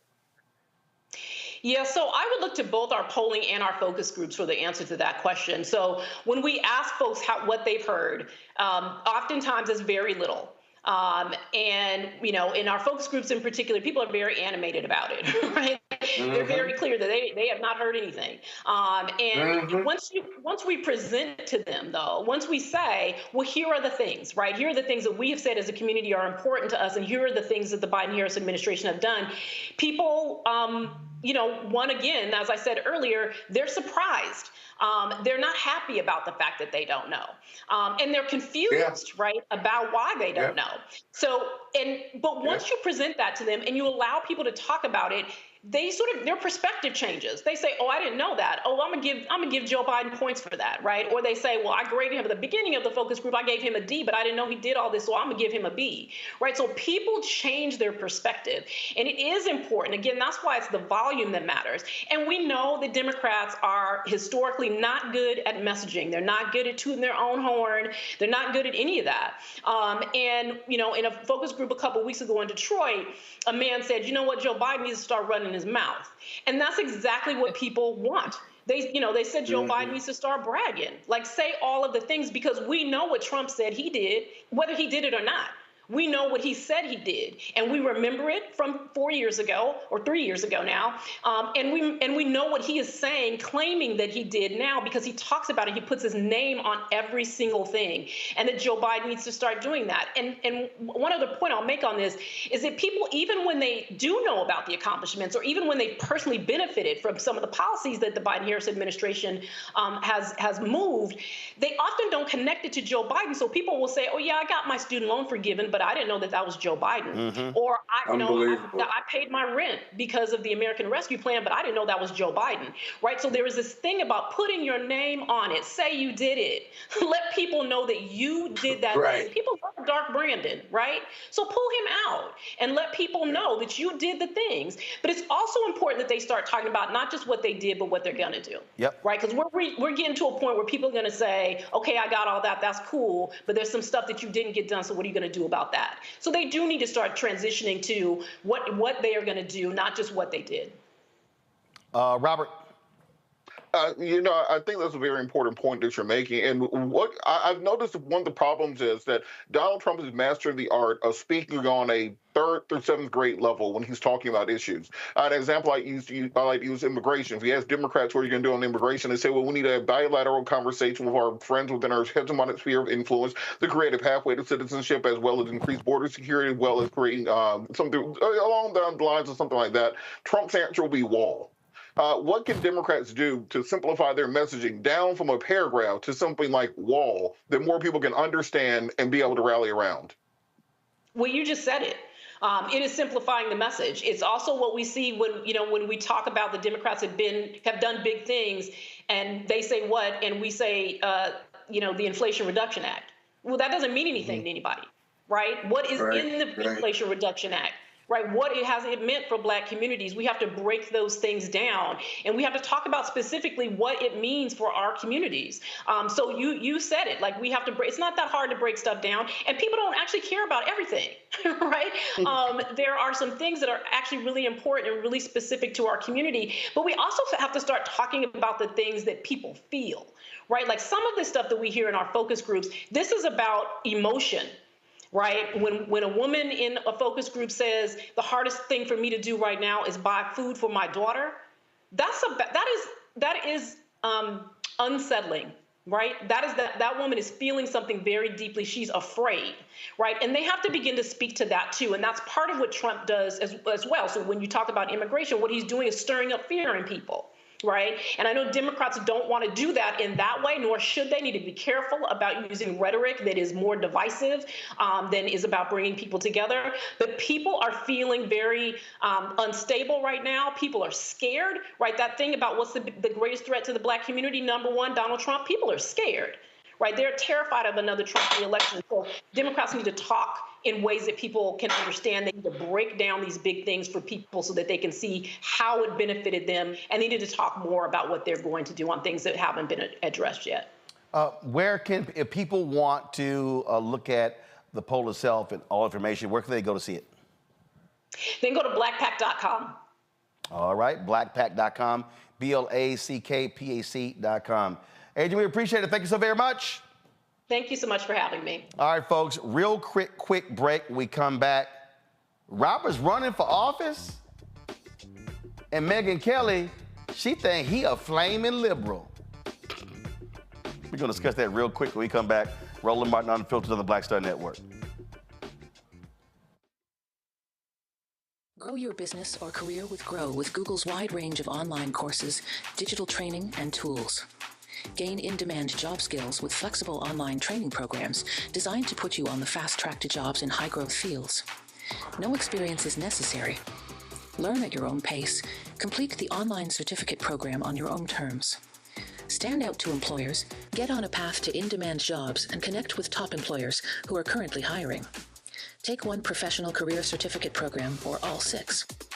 Earn a Google Career Certificate to prepare for a job in a high-growth field like data analytics, project management, UX design, cybersecurity, and more. All professional career certificate programs must be completed by December 31st, 2024. Scan the QR code to complete the application. There are 1,000 scholarships available. Grow with Google and J. Hood and Associates. Be job ready and qualify for in-demand jobs. Bruce Smith, creator and executive producer of The Proud Family, Louder and Prouder, and you're watching Roland Martin Unfiltered.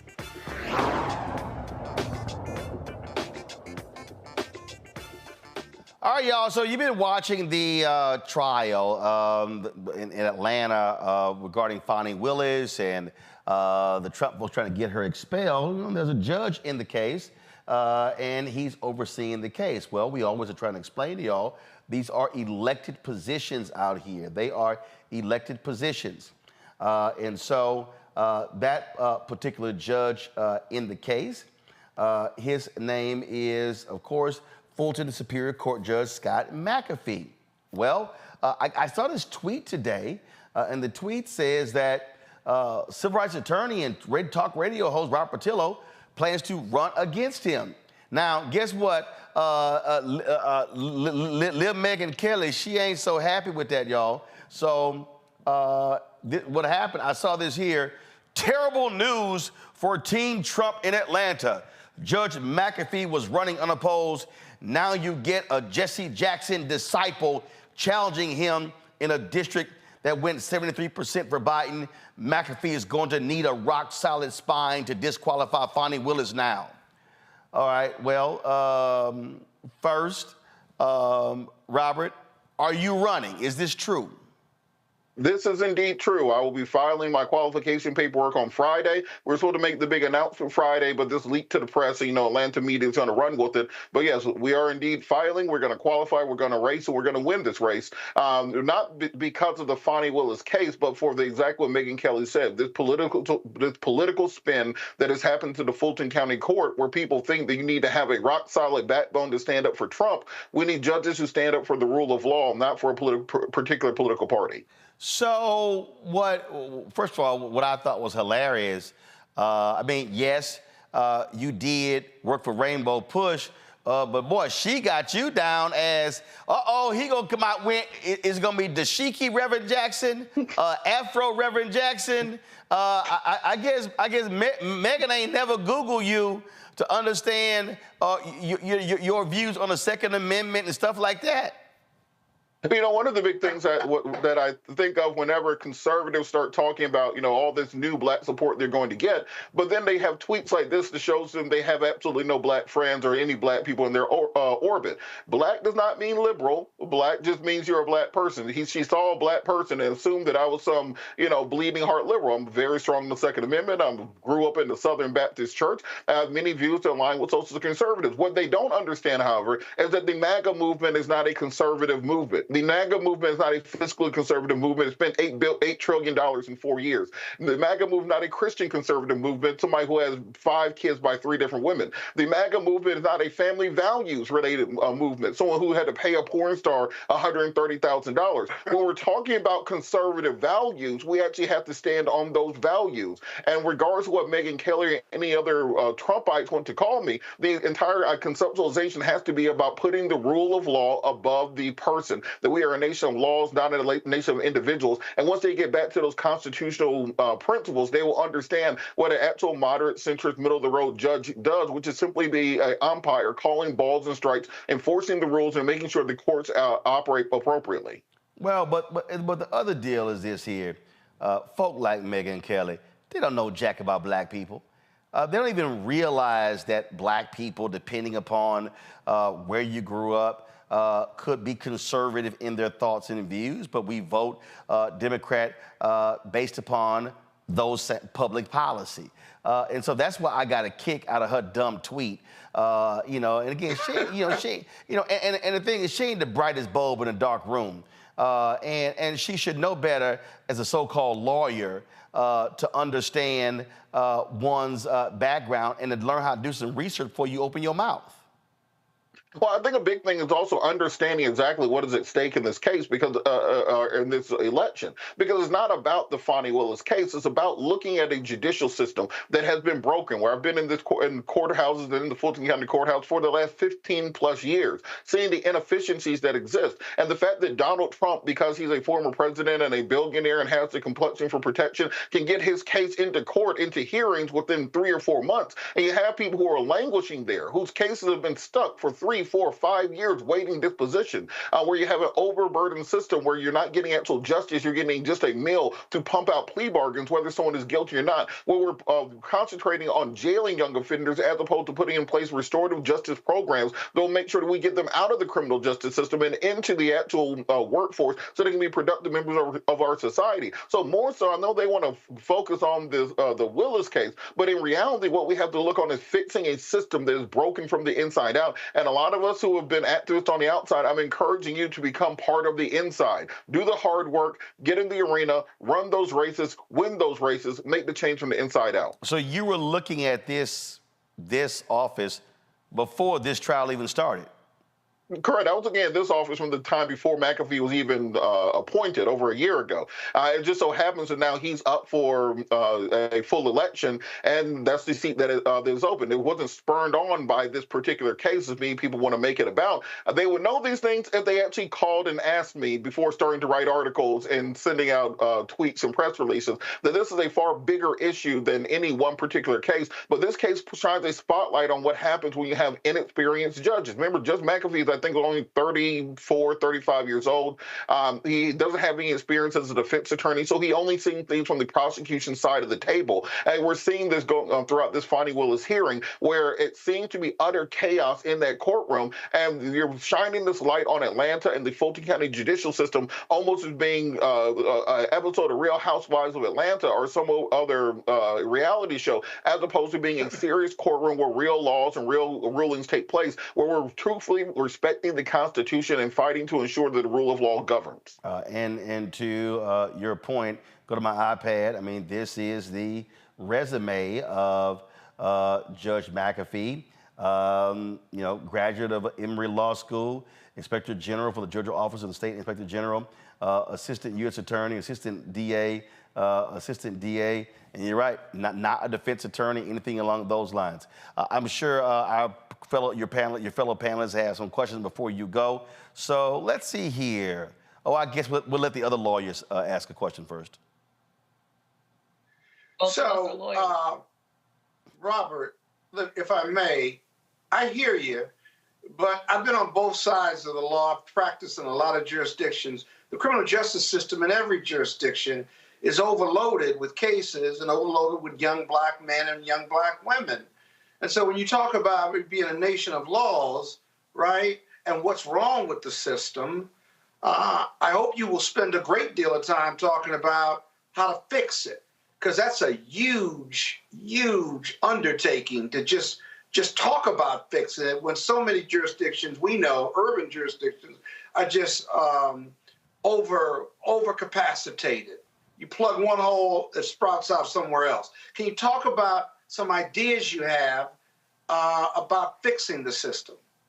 Absolutely. I think one of the things has to be putting fire under the tails of the prosecutors to either make your case, move it, or dismiss it. We have far too many cases where the prosecutor can come to court term after term and say further notice or continuance, or they need to have another hearing just to kick the can down the road. 2-3 years later, after that happens, and you're flying into town for appearance after appearance, you just take a plea bargain to get rid of it. That is their way of handling cases. If you take that power away and say you have to have this case tried by this date certain, just as we're seeing in this Trump case, you'll see those caseloads diminish significantly because they will actually have to dismiss the cases they don't have evidence on.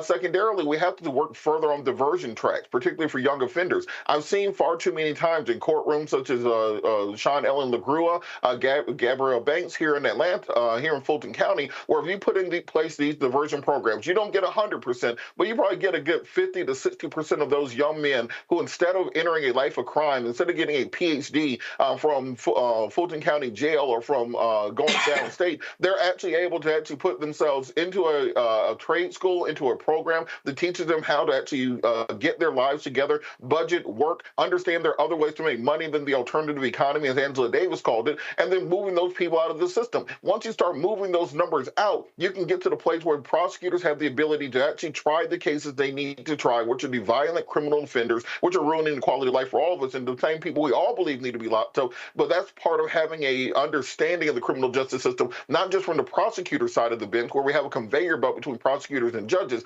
but from the criminal defense side of the belt to understand how you can create compromises and actually move the system forward. Rebecca? I ask every candidate this question: why you? Why now? Why this office? Reverend That's three Gerald, questions. Reverend Gerald Durley always gives a She sermon. don't need you saying excellent question. She know that. You asked her for one question, and as usual, she asked three. Now I got two more. So No, she asked one question. I know it's your show. She asked one question. Scott, stop talking. Scott, from one stop attorney talking. to another. You didn't hear the comma? She There are asked commas one there. question. Robert, three go. parts. Look, Reverend Gerald Durley talks about Kairos moments, that you have two ways of measuring time. You have chronos, the minutes, the seconds, the hours on a clock that tick at regular intervals. But then you have Kairos moments. That's the moment where time intersects with destiny. And when that moment comes, you cannot let it pass you by. And I felt that as a matter of reality, that this is a one time in my career where I feel that I can make a contribution to the bench. I told my wife about 10 years ago, if I ever talk about becoming Superior Court judge, please take me out somewhere and get me a mental health evaluation. But just going by the nature of the system right now, the inadequacies and the inefficiencies that we're seeing, the fact that we have this conveyor belt between prosecutors and the bench and jurisdiction after jurisdiction, that we have this new Nixonian tough on crime conceptualization of working its way through the nation again, that doesn't talk about rehabilitation, does not talk about restoration, does not talk about fixing actual problems. I thought that this is the time to actually get my hands dirty and do the work instead of trying to compel other people to change their actions.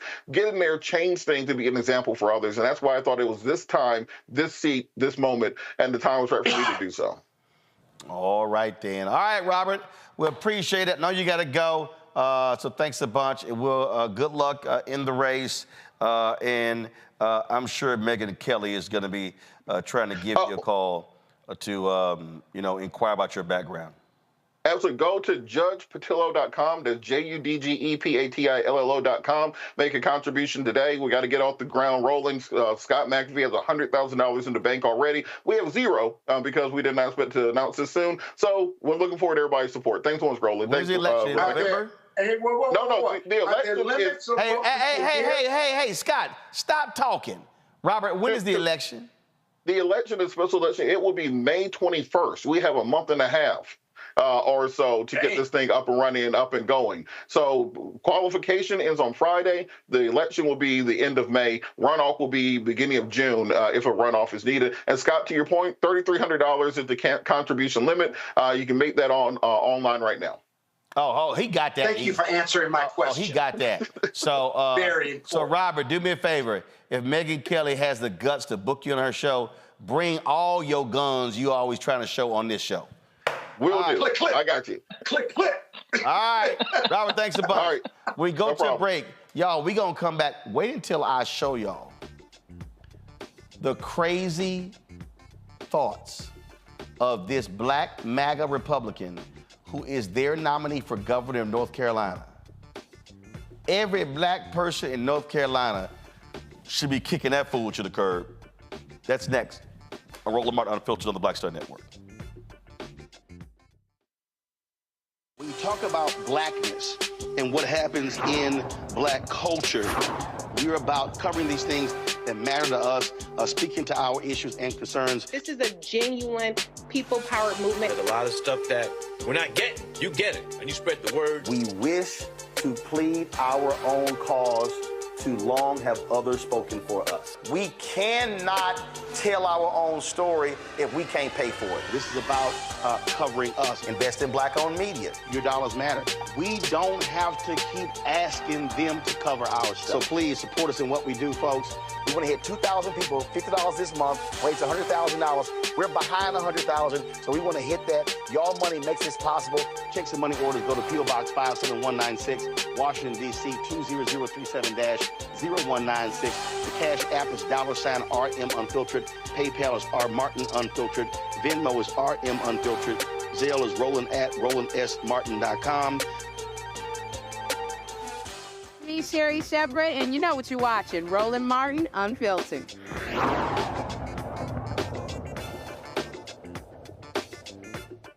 All right, last night was Super Tuesday, and there were elections all over the place. And look, it was going to be Biden, Trump, presidential level. But really, the whole key is what happened down ballot.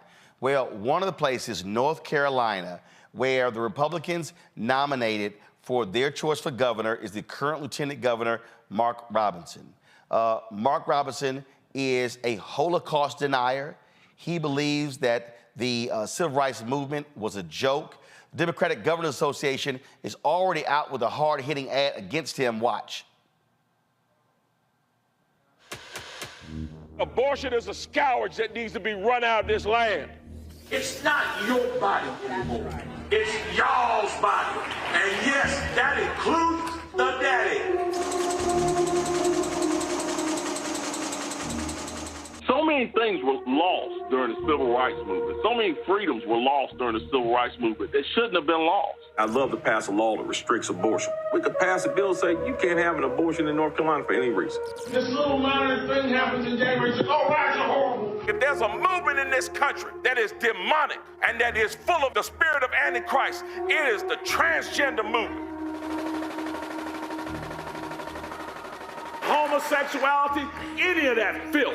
And yes, I called it filth. Abortion is a scourge that needs to be run out of this land.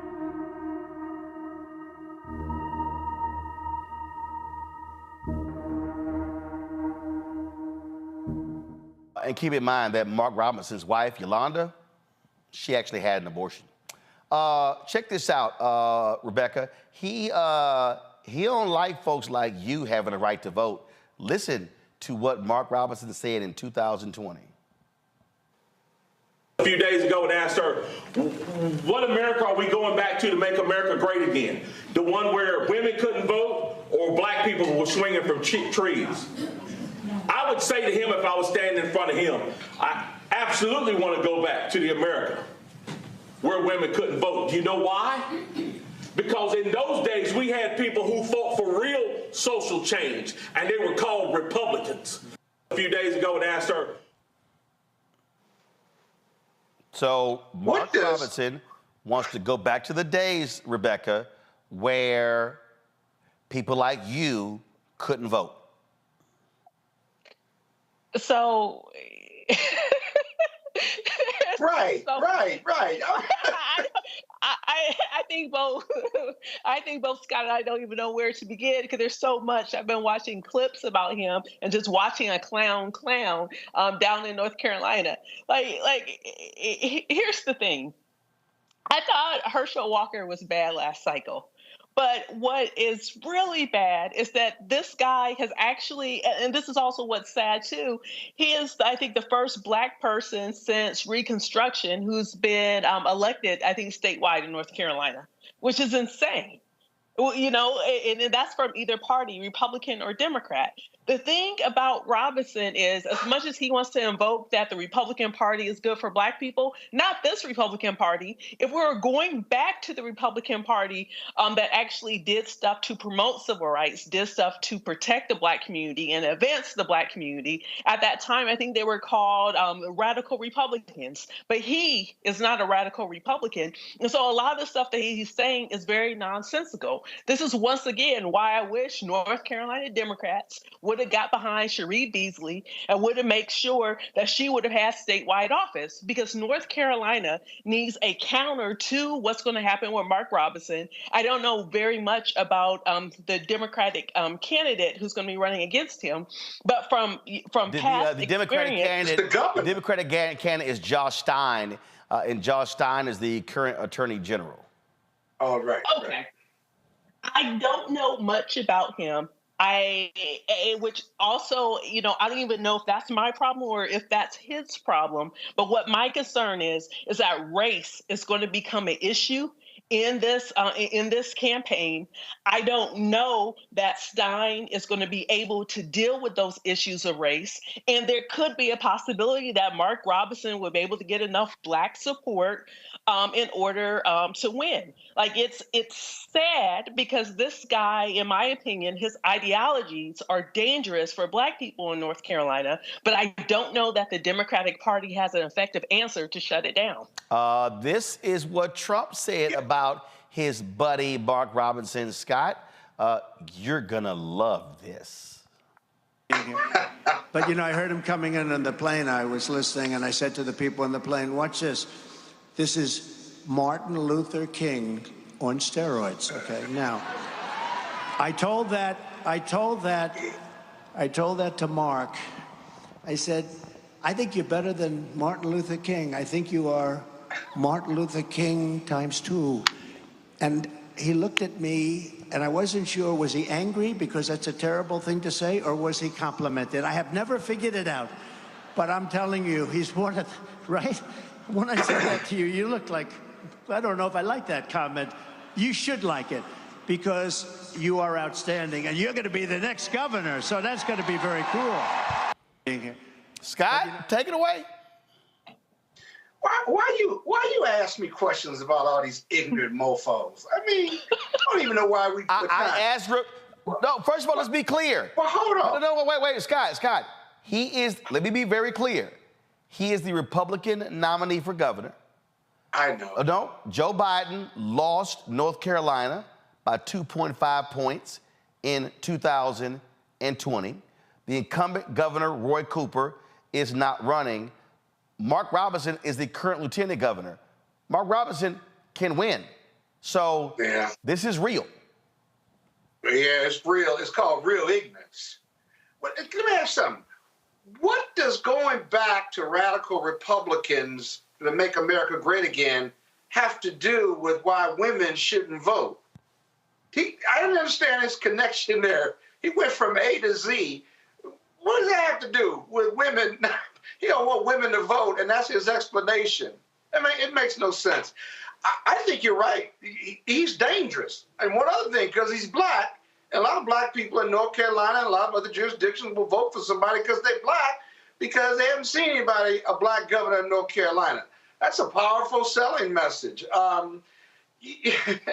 Martin Luther King, my goodness gracious, Martin Luther King turned over in his grave, listen to all this nonsense and stuff. So, I mean, he's dangerous. I think you're right about that. And we have to, Rebecca's right. Is the Democratic nominee prepared to deal with this foolishness, this idiocy?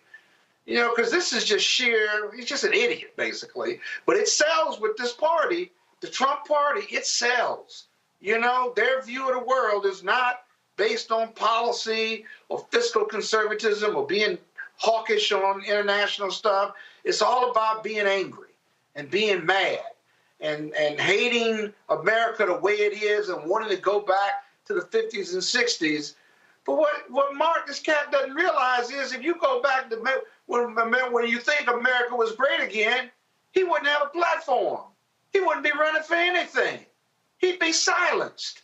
So what is he talking about? Well, it's just ignorance, man. He's an idiot. They love him. Real quick, Josh Stein dropped this video, and so let's go ahead and y'all have in the control room the Josh Stein video. Go ahead and play it. Here's something else I'm not supposed to say. If I had all the power right now, let's say I was the governor and had a willing legislature, we could pass a bill and say you can't have an abortion in North Carolina for any reason. We've got it down to 12 weeks. The next goal is to get it down to 6 and just keep moving from there. Yeah, I'd love to pass a law that restricts abortion. Abortion is a scourge that needs to be run out of this land. It's not your body anymore. It's y'all's body. And yes, that includes the daddy. Called to be led by men, but when it was time to face down Goliath, sent David, not DeVita, David. Homosexuality, any of that filth.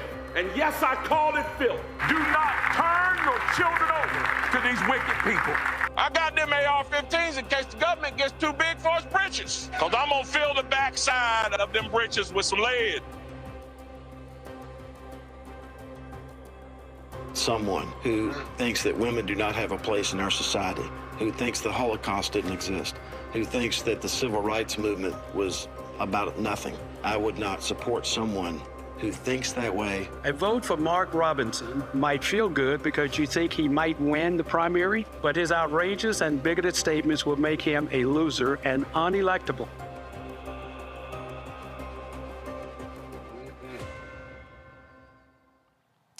Go to my iPad.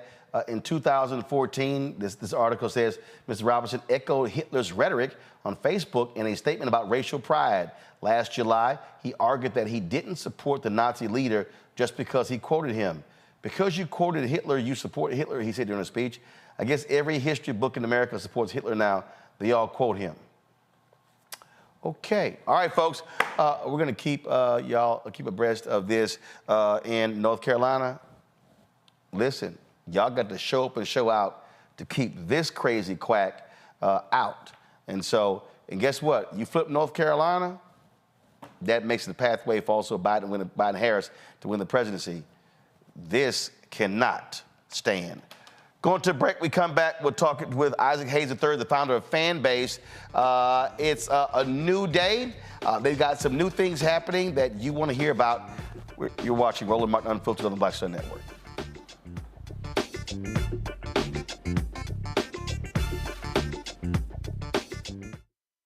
For the last 15 or maybe 16 years, 18 years, I'll say, since when I moved to LA, I hadn't had a break. I hadn't had a vacation, probably a week vacation here or there. Right. This year, after I got finished doing Queen Sugar and we wrapped it out, because I knew I had 2 TV shows coming on at the same time, I said, I'm going to take a little break. So I've been on break for the first time, and I can afford it. Praise God. You know what I'm saying? Right. So I can afford it. I'm like, I can sit back and ain't got nothing to worry about, man. But this was the first time in almost in 2 decades that I've actually had time to sit back and smell the roses.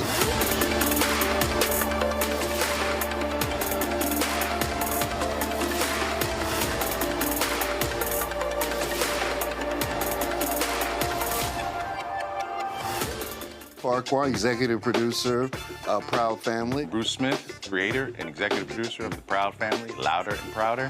And you're watching Roland Martin Unfiltered.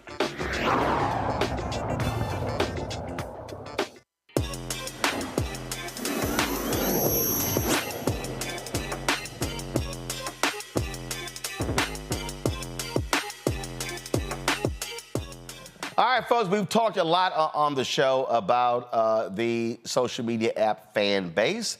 I got it up right here, so if you go to my iPad, you'll see here my account on Fanbase, which is Roland S. Martin, and so you can check it out. And so, like for instance, right here, you can post photos and different things along those lines. You could do a story, you could go live. You got flicks, and you've got audio chat rooms, and then you got what is Plus here. So, what's the latest happening with Fanbase? Isaac Hayes III, he is the founder of the app. He joins us right now. All right, Isaac, what you been cooking up? Got you on mute. A $17 million. All right, let's start over. You on mute. Start over. I'm on mute. You can't hear me? No. We're here now. We hear you now. Okay. We just launched a $17 million equity crowdfund, reggae crowdfund on Start Engine for Fanbase. This is unprecedented. We are raising $17 million and we're allowing the general public to invest. Fanbase has already raised $10 million in the first 3 or 4 years through equity crowdfunding in what we call a Reg CF. But now we're raising $17 million so we can scale the company faster. We have over 570,000 users now, 190 countries on iOS and Android. Our revenue doubled 100% from 2022 to 2023. And so it's time to scale the company. And we're making this offer available for anyone to invest on Start Engine. So you can go to startengine.com/fanbase to invest. The minimum to invest is $399. And the current valuation of Fanbase has now grown to $160 million. And Fanbase is the most successful Black-founded app since Black Planet in the year 2000. So we've done an enormous amount, and I've done this pretty much independently without venture capital. I've always wanted the people to own part of the platform. So I've always wanted the users, the content creators, and our culture and our community to own part of this platform. So I'm excited to be able to do that. And we have a lot kind of coming this year. We just launched also branded audio on web. So you can listen to any audio room on Fanbase without even having to download the app. If you find a clickable link to the app, anybody shares a link like anybody, you can listen on your phone, listen on your laptop, or you can download the app if you want to listen as well. So there's a lot of cool functionality that we're building into the platform. So if I'm on the app right now, so I obviously do a post, I can do a post a photo, things along those lines. I can do a story. I can literally go live on, what's Flicks? What's that? So Flicks is short form video, kind of like our version of what TikTok or Reels could be. You can post short videos up to about 3 minutes long. Add music, add effects, text, be creative, and do that. And then audio, again, is audio chat room. So if you're familiar with Spaces, that's on Twitter or Clubhouse, where you just, you can get in a room, have conversations. We have camps on Fanbase that talk about a great many things, great subjects, relationships, finance, religion, all these things that, that people have conversations about. So we do that as well. And then we have Fanbase Plus, which is like our version of like YouTube/Netflix. So you can upload up to 2 hours worth of content, put it behind a paywall, or for free. Fanbase is free to download and free to use. So I wanted to make sure that we had, that kind of stuff available for everybody. That's right now we're looking at this audio. So you're saying right now, go to my phone, y'all. So let's say upload video. So let's just say I had an hour interview and I wanted to put it behind a paywall, and I can set whatever price I want for people to be able to watch that video. And then if it's $1.99, then if they want to watch it, that's what they pay, right? Yeah, well, it's subscription based. So think of yourself as being your own Netflix. So you can charge anywhere from $2.99 a month to $99.99 a month for content you create. But again, the app is free to download, free to use. It doesn't cost anything to download and use Fanbase. It's the optionality, the hybrid of having followers, but then content creators who put so much effort and energy into their content also need a way to be compensated. And so you can have subscribers the same way. So I wanted to build a hybrid platform that doesn't focus on advertising, which has everybody getting kicked off platforms, their content suppressed. So I wanted to make sure that, anybody has a voice on social media and they're allowed to express themselves, but also make some money because, 59% of brand new content creators that came out in the last year made less than $100. Wow. In a year, less than $100 in a year. 59% of beginning content creators made less than $100 in a year. And that's ridiculous because they're putting hours and hours of their lives into the content. So on Fanbase, you can have, like I said, subscribers from $2.99 to $99.99 a month, and you can have love so people can tip you. And there are people making thousands of dollars a month on Fanbase, tens of thousands of dollars. And so that's extremely important that, you're able to monetize your content that way. In this new era, we're going to that era anyway. Everybody's going to be their own Netflix in about 5 years. I'm just letting people know that, if you want to create content and monetize it, you'll be able to do that. Before I go to Rebecca with some questions, and here's the thing that I had a conversation the other day, and this woman was talking about, content creators and what they can do, and it's what you just said. I said, you do know most of these people ain't making no money. I said, they're posting stuff, they're making no money. I said, and they're getting frustrated, they're burning out. I said, and what people also don't understand, let me just check right now. If I go on Instagram right now, and you talk about this all the time. So I have on Instagram right now 705,000 followers. And people go, oh my God, you've got 705,000 followers. Yet if I click go live right now, maybe 280, maybe 300 will show up. That's not even 1%. And they are purposely throttling your followers. So when you post something, all 705,000 people are not seeing my post. No. On Fanbase, that's different. Explain. Yeah, so that's content suppression. People call it shadow banning, content suppression. You got to think about 700,000 people. That's like a network program. That's amazing. And they're not sending out 700,000 notifications when you go live. They're not doing that, because they don't make money. They're trying to make money off advertising. So they suppress your content, that you create more content so they have more content to run ads in between and make money. And so we don't suppress content on Fanbase. We don't run ads. So it's not an ad model. It's a rev share model. So there is no limitation on the type of content that can be suppressed on your content. Right there is an audio room on Fanbase that we had, audience, people participating on stage. It's great conversations. It's a great time. But yeah, like, content suppression happens to every single person actually on social media. So I always say that Instagram is in competition with its user base. They can't let you reach all these people for free. Like I said, when you go live, they're not sending out 750,000 notifications to everybody, not even close. What you're going to love about Fanbase, which is coming at the end of this month, which is part of this raise, and that we're pushing for also is we're launching like 24-hour live. So not only will you be live to your following, you'll be live to the entire app whenever you go live. So whenever you go live on Fanbase, whoever's on the app at the time will be able to see your live. So not only your followers, but any person that's on Fanbase. And again, we're moving towards engagement. I want visibility. I want people to see. I want millions of people watching people content. I want to have people have tons of engagement, tons of views. I'm not locking that down because I'm trying to make advertising off people, make advertising revenue. So that's the difference. All right, I got another question, but I'm gonna hold it. Rebecca, go. So I want to talk Risa Tisa. 3 weeks ago, she put up a 50-plus part series on TikTok. I think it's been 400 million views since then. Her account was demonetized at one point. I don't know if it's been remonetized. Can you talk about if anything like that would ever happen on Fanbase? No. So number one, she didn't even qualify for monetization until about halfway through telling the series. Then when she did, she reposted a video and they took her monetization capability away.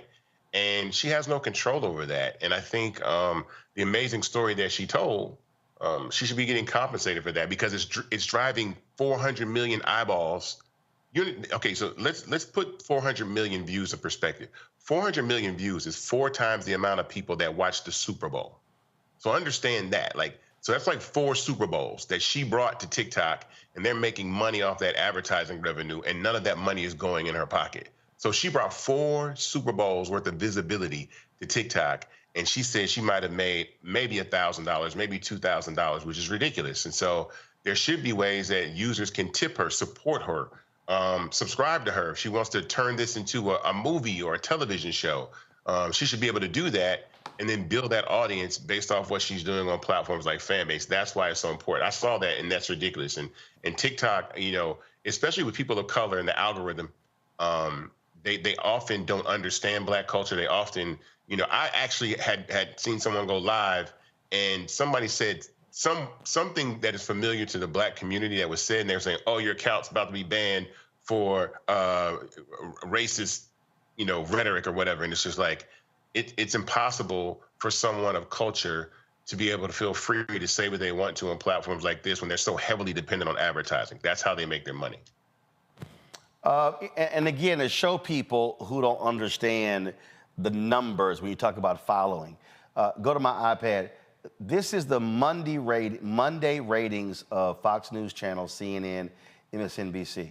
So if we legitimately had all of our content seen, let's say on Instagram, 705,000 followers, that's literally more people that watched Laura Coates at 11, Abby Phillips at 10 p.m., Caitlin Collins at 9 p.m., Anderson Cooper was 7:30, Aaron Burnett was 7:17. More people who watched Wolf Blitzers at 6 p.m. And so that's the difference. These companies, they are not trying for the content creator to reach that number of people. And so what Fanbase does, and this is why we've been saying to Black people, hey, let's stop making other apps rich. Let's migrate our people over to Fanbase. We can do the exact same thing, and then we're able to build something and not sitting here complaining, man, they demonetize, or I have to take this down, or I can't see this here. There's an easy fix, especially for a lot of these Black celebrities, Isaac.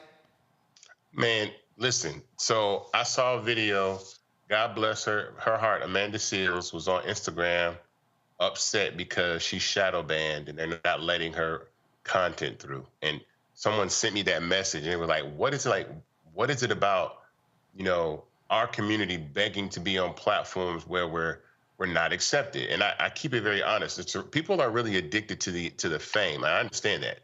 Like, people want to be famous sometimes over making money because they think that fame is a pathway to money, when in all honesty, direct-to-consumer transactions are the future of what social media is going to be about. So it's really saying, I'm subscribing to you like I'm subscribing to Netflix. That's the most important part. Secondly, platforms like Facebook, Meta, right? So Meta is a $2.2 trillion company, right? Mostly none of us own any part of Meta before it became a public company. Mm-hmm. The reason that I'm allowing people to invest, the general public, anyone to invest in Fanbase is because turning platforms like Instagram into like a $300 billion piece of IP, right? Imagine you own part of a $300 billion piece of IP, something like Instagram. If you could have invested in it 10, 15 years ago when it came out, when it started about in 2010, 13 years ago when it came out. So we make these platforms popular. Risa Tisa, Kai Cenat, like Drewski, like all this content that we make, bring all these eyeballs that run ads and make money, but nobody has any equity. The entire play for Fanbase is an equity play for every content creator, every person on the planet that feels left out, that wants to own a piece of something, not after the company's gone public and is worth billions and billions of dollars, but really get the return of actually having ownership of something that scales and grows by simply using the platform. So Risa Tisa could come to Fanbase, buy some shares, and say, you know what, I'm going to start telling my content, my stories over there. And she actually owns part of the company, and she can monetize on the front end. So I don't think we've never been here before. No one is doing anything like this. I can openly say none of the major social networks have ever allowed the public to invest in them before institutional investors. Institutional investors are the big boys that come in and take, put 5 million in a round, 10 million in a round, and then they have large chunks of the company, right, that wind up being worth millions and billions of dollars. But the general public never sees any of that. So that's the main reason why I want people to invest in Fanbase. Like I said, go to startengine.com/fanbase to invest, buy some shares. I've done this. I'm the first black man ever. This is all history. I'm the first black man ever to raise $10 million in Reg CF crowdfunding. It's never been done before. Now I've gone up and said, I'm going to raise $17 million. And we want to raise this money really fast, Roland. The importance of, I don't doubt that we can raise $17 million. We're going to raise $17 million.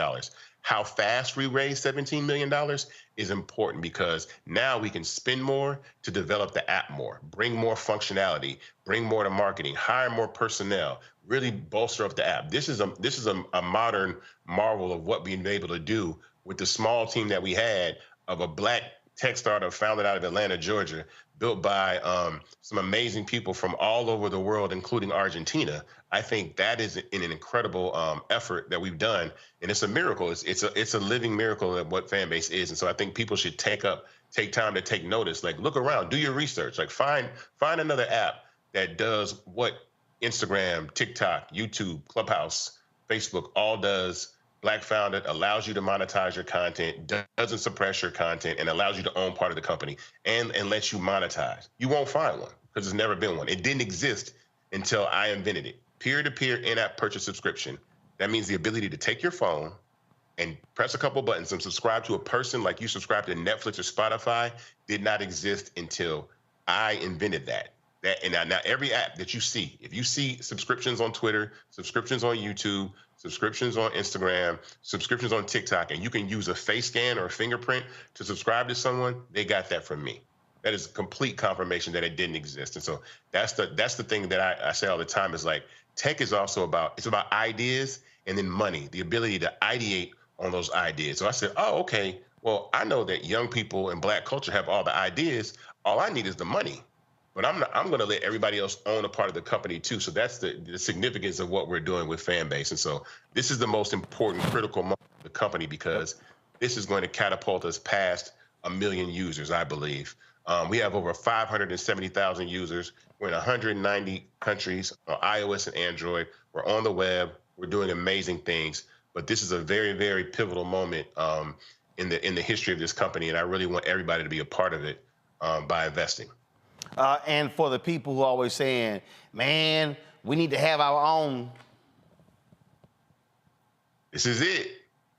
This is it. This is a black founded company, not a black only. I want the entire world on Fanbase. But again, I know that I can build anything that Meta can build, anything that TikTok can build. But what I know, we all know is they can't build black culture. And so we need to leverage that culture to the point of equity and ownership and monetization in a platform, in an infrastructure, not go on the app and make the app popular and make money and we get talked about and we become memes and all that, but they make all the money on ads. No, we actually need to have equity in these companies and actually have ownership in them. So I'm stressing the importance of ownership. I know people getting those tax refund checks coming in. Look, it's $3.99 to invest. I'll say this, and I'll say this quickly. 28,000 people. Only 28,000 people investing $600 gets Fanbase to the $17 million goal. It takes 28,000 people investing $600, and we're where we need to be. And I want to close this raise within 90 days. 60 to 90 days is my goal. I want mass velocity. I want people to tell their friends. I want people to go crazy. Call your aunts, your cousins. Tell everybody, man, go to Start Engine, grab some shares. Like, let's make this company, and then download the app and then use the app and then bring your community over there and watch what happens, because we've never been here before. And for everybody to know, to understand, I'll text Isaac and I'll be like, yo, man, I can only post one photo at a time. Well, when you get more money to be able to raise more money, hire more developers, you can now add more bells and whistles. And for everybody who's watching, that was a moment when Twitter and Facebook and Instagram and all of these social media, they were not humming along like they are. They had glitches and they had issues and they didn't have everything. I remember I didn't get on Vine when it launched. Why? Because it was 7 seconds. I didn't get on Snapchat when it launched. Why? Because you couldn't save videos. I said, why am I going to create content and I can't go back and watch it or even share it? What happened? Yeah. Snapchat does what they do. Instagram changes. Instagram used to be what, 15 seconds? Then it changed, and then you can longer. So people just need to understand, all these apps that we use, they were not just banging out the door perfect. They had to be developed, but they got investment. They got hundreds of millions of dollars in investment to do what they do right now. And you raised a fraction of that, and this is the opportunity that we have to actually, yes, build something, but invest in it. And as you grow and get bigger, that $600 that you invested, that's now worth far more as Fanbase gets bigger. Well, People that invested in the first round, we were valued at $20 million. Their investment is 8 times larger now. It's an 8x. It's grown 8x from 20 million to 160 million. Did I invest in the first or the second? I think the first. No, you invest in the first and the second. Oh, there you go. Okay, cool. But the important part about what you said, and people that say that functionality, I can tell you things that are coming, that are in the pipeline, that will be happening this quarter or in quarter 2, right? So end of this quarter. So live, like 24-hour live. So whenever you go live on Fanbase, that's coming at the end of the month. Next week, we have stage reactions in audio rooms. We have branded audio on web, and we have feed refactor. So that means we rebuilt the entire feed to house audio, carousels, Flicks videos, live, anything that you can think of that may come in the future, because we're actually trying to protect a lot of this IP that we're building. There's some functionality that I won't even put out because we filed 7 patents for some of this, but I'm trying to protect it because, again, none of these apps are coming out with original ideas. They put the app out there and then let black people go, oh, do retweet, add a DM. We need carousels. We need these features. And then they build it, and then they make the app better based off your input and your feedback. My thing is, okay, cool. I already know where the feedback comes from. It comes from us. So then let's give the people that bring those ideas to social media and make them cool an opportunity to own part of the company. So this is actually my last question. So just picking up what you just said. So if we wanted, like right now, we're on Plex TV, Amazon News, Amazon Freevee, Amazon Prime Video, our 24-hour, 7-day-a-week Black Star Network streaming channel. So what you just described, would we be able to do that on Fanbase? Send our feed? I mean, this year we're adding gaming, so you can play video games like Twitch. We're adding live 16:9 on Fanbase Plus, and we're building a streaming platform that is going to exist. So we're going to have our version of Netflix. We're going to have, and then we're going to start to get into original content. There's a play down the road, like I said, for a lot of functionality, a lot of features. But again, have to raise capital. We don't stress enough about these companies are out here raising. I've known apps that have raised $35 million at one time and gone out of business in 18 months. Boom. If I had $35 million rolling, do you know what I would do with that? Oh, listen. The Recount launched the same year we did. They raised $32 million. They were bought for pennies on the dollar in January 2023 because they could never figure out a business plan. I got a business plan. We've been profitable since March 2020. The Messenger spent $60 million and they lasted 9 months. Man, and they don't give us those opportunities. And we ain't gonna talk about Quibi raising $1.5 billion and lasted 6 months.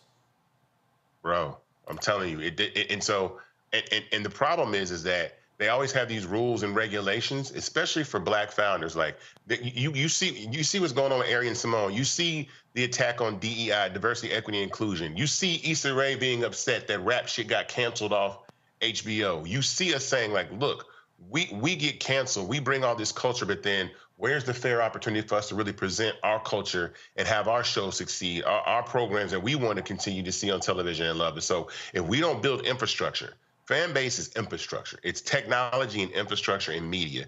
If we're not doing that, we're just wasting our time begging to be accepted in places. And again, I get tagged in posts 5, 10, 15 times a day. You need to come to Fanbase, or I'm getting, I put my hand in my face like, why are y'all arguing to get your page back on TikTok? And I'm not saying leave, I'm saying leverage the audience that you built on Instagram, leverage the audience that you built on TikTok, and then migrate that audience over to Fanbase. I want to give a shout out to also Leah Janelle, an amazing choreographer and dancer. She's coming to Fanbase. She's actually launching her exclusive content this Friday on Fanbase. If you don't know who she is, she has Queens and Lettuce. She dances in high heels. She was on tour, Beyonce, the Renaissance tour. She got Tour Diary. She's got a lot of content coming. And so we're excited to have her join Fanbase. And there's some other really big surprises. I know some that you know about, Roland, that we can't talk about right now, but there's some other major players in the game that are on their way to Fanbase. And so that's why, again, it's time to really leverage this and pump this thing up. Again, startengine.com/ Fanbase. Startengine.com/Fanbase. The minimum to invest is $399. But again, like $600, 28,000 people, the raise is closed. And when we reach that goal, that's it. There's no more chance to invest. When you reach that cap, there's no more chance to invest in the company. And I've done this now. This will be my 4th time, but doing a Reg A, and I'll explain the importance of this and how valuable your program is. When you go up to a Reg A, I can no longer do radio interviews, right? So I can't just hop on a radio program like I used to and be able to use that. So there's a lot of limitations. So the community effort in programs like this, I'll be on Blackout tonight on EYL with Rashad and Ian at 10 p.m. Tune in there. So these types of programs are the outlet that I have to really tell people about this raise and have people invest. And so I always appreciate you allowing me to come on here and talk about Fanbase and being an ally to what we do over here at this company. Well, I believe in the concept. I use it. A lot of times when I go live with speeches, I'll go live on the audio. I might be streaming it or recording it, but I'll go live with the audio. And so, again, for the people out there, you said it, this is building infrastructure. Let's stop saying we don't have this and we don't have that. Everything that's on Clubhouse, you got. What's on Instagram, you got. And you had put it out when Elon bought Twitter, like, hey, if you give me to 1 million users, I'll create functionality that's like Twitter. People need to understand that's infrastructure. Absolutely. We built, look, I tell you, Black culture is the vibranium. It is the most. We drive everything. I saw these Japanese, sorry, real quick. Hold on, Roland. I got you. I saw these Japanese kids today, like rapping like trap music in Japan, and it was dope. And I was like, it was on Lil Duval's page. He goes, would you imagine if hip hop made it this far? Can you imagine hip hop making it this far? And I'm like, do you understand, like, Black culture is the smallest but most influential and valuable culture group on the planet Earth. Like, everything we do, if it's the dance, if it's the clothes, if it's the slang, if it's the song, whatever it is, we say there's trillions of dollars of value in that. When these rappers get on these songs and Cardi B says, I got a Coach bag on her new song, you don't think that people are out there going and buying Coach bags? Like, what we say goes. And so if we don't have equity, if we don't have ownership in the things that we talk about, then why are we talking about them? Why are we talking about Instagram so much and TikTok if we're not on the cap table? We don't have, if we're not on the cap table. And we have over about 14,000 investors in Fanbase. And so I tell everybody to join this round immediately. Like, don't wait, don't hesitate. Go to startengine.com/Fanbase and join this and have equity, and then be empowered to use something that you own and watch what happens. Watch what we do in 2024. It's going to change the world. All right, Isaac Hayes III. I appreciate it, man. Thanks a lot. Thank you, man. Folks, appreciate it. I want y'all to go to startengine.com/Fanbase. All the information is there for you to check out. Let me thank Rebecca, Robert, Scott, for being on today's panel. Thank you so very much. Folks, special note, we will not be live tomorrow at 6 p.m. Eastern. We're going to do, just like we did last year, 5 hours of our coverage, Black perspective on the State of the Union. We will be live right here in the Black Star Network studios at 1630K on Black Lives Matter Plaza, just 2 blocks from the White House.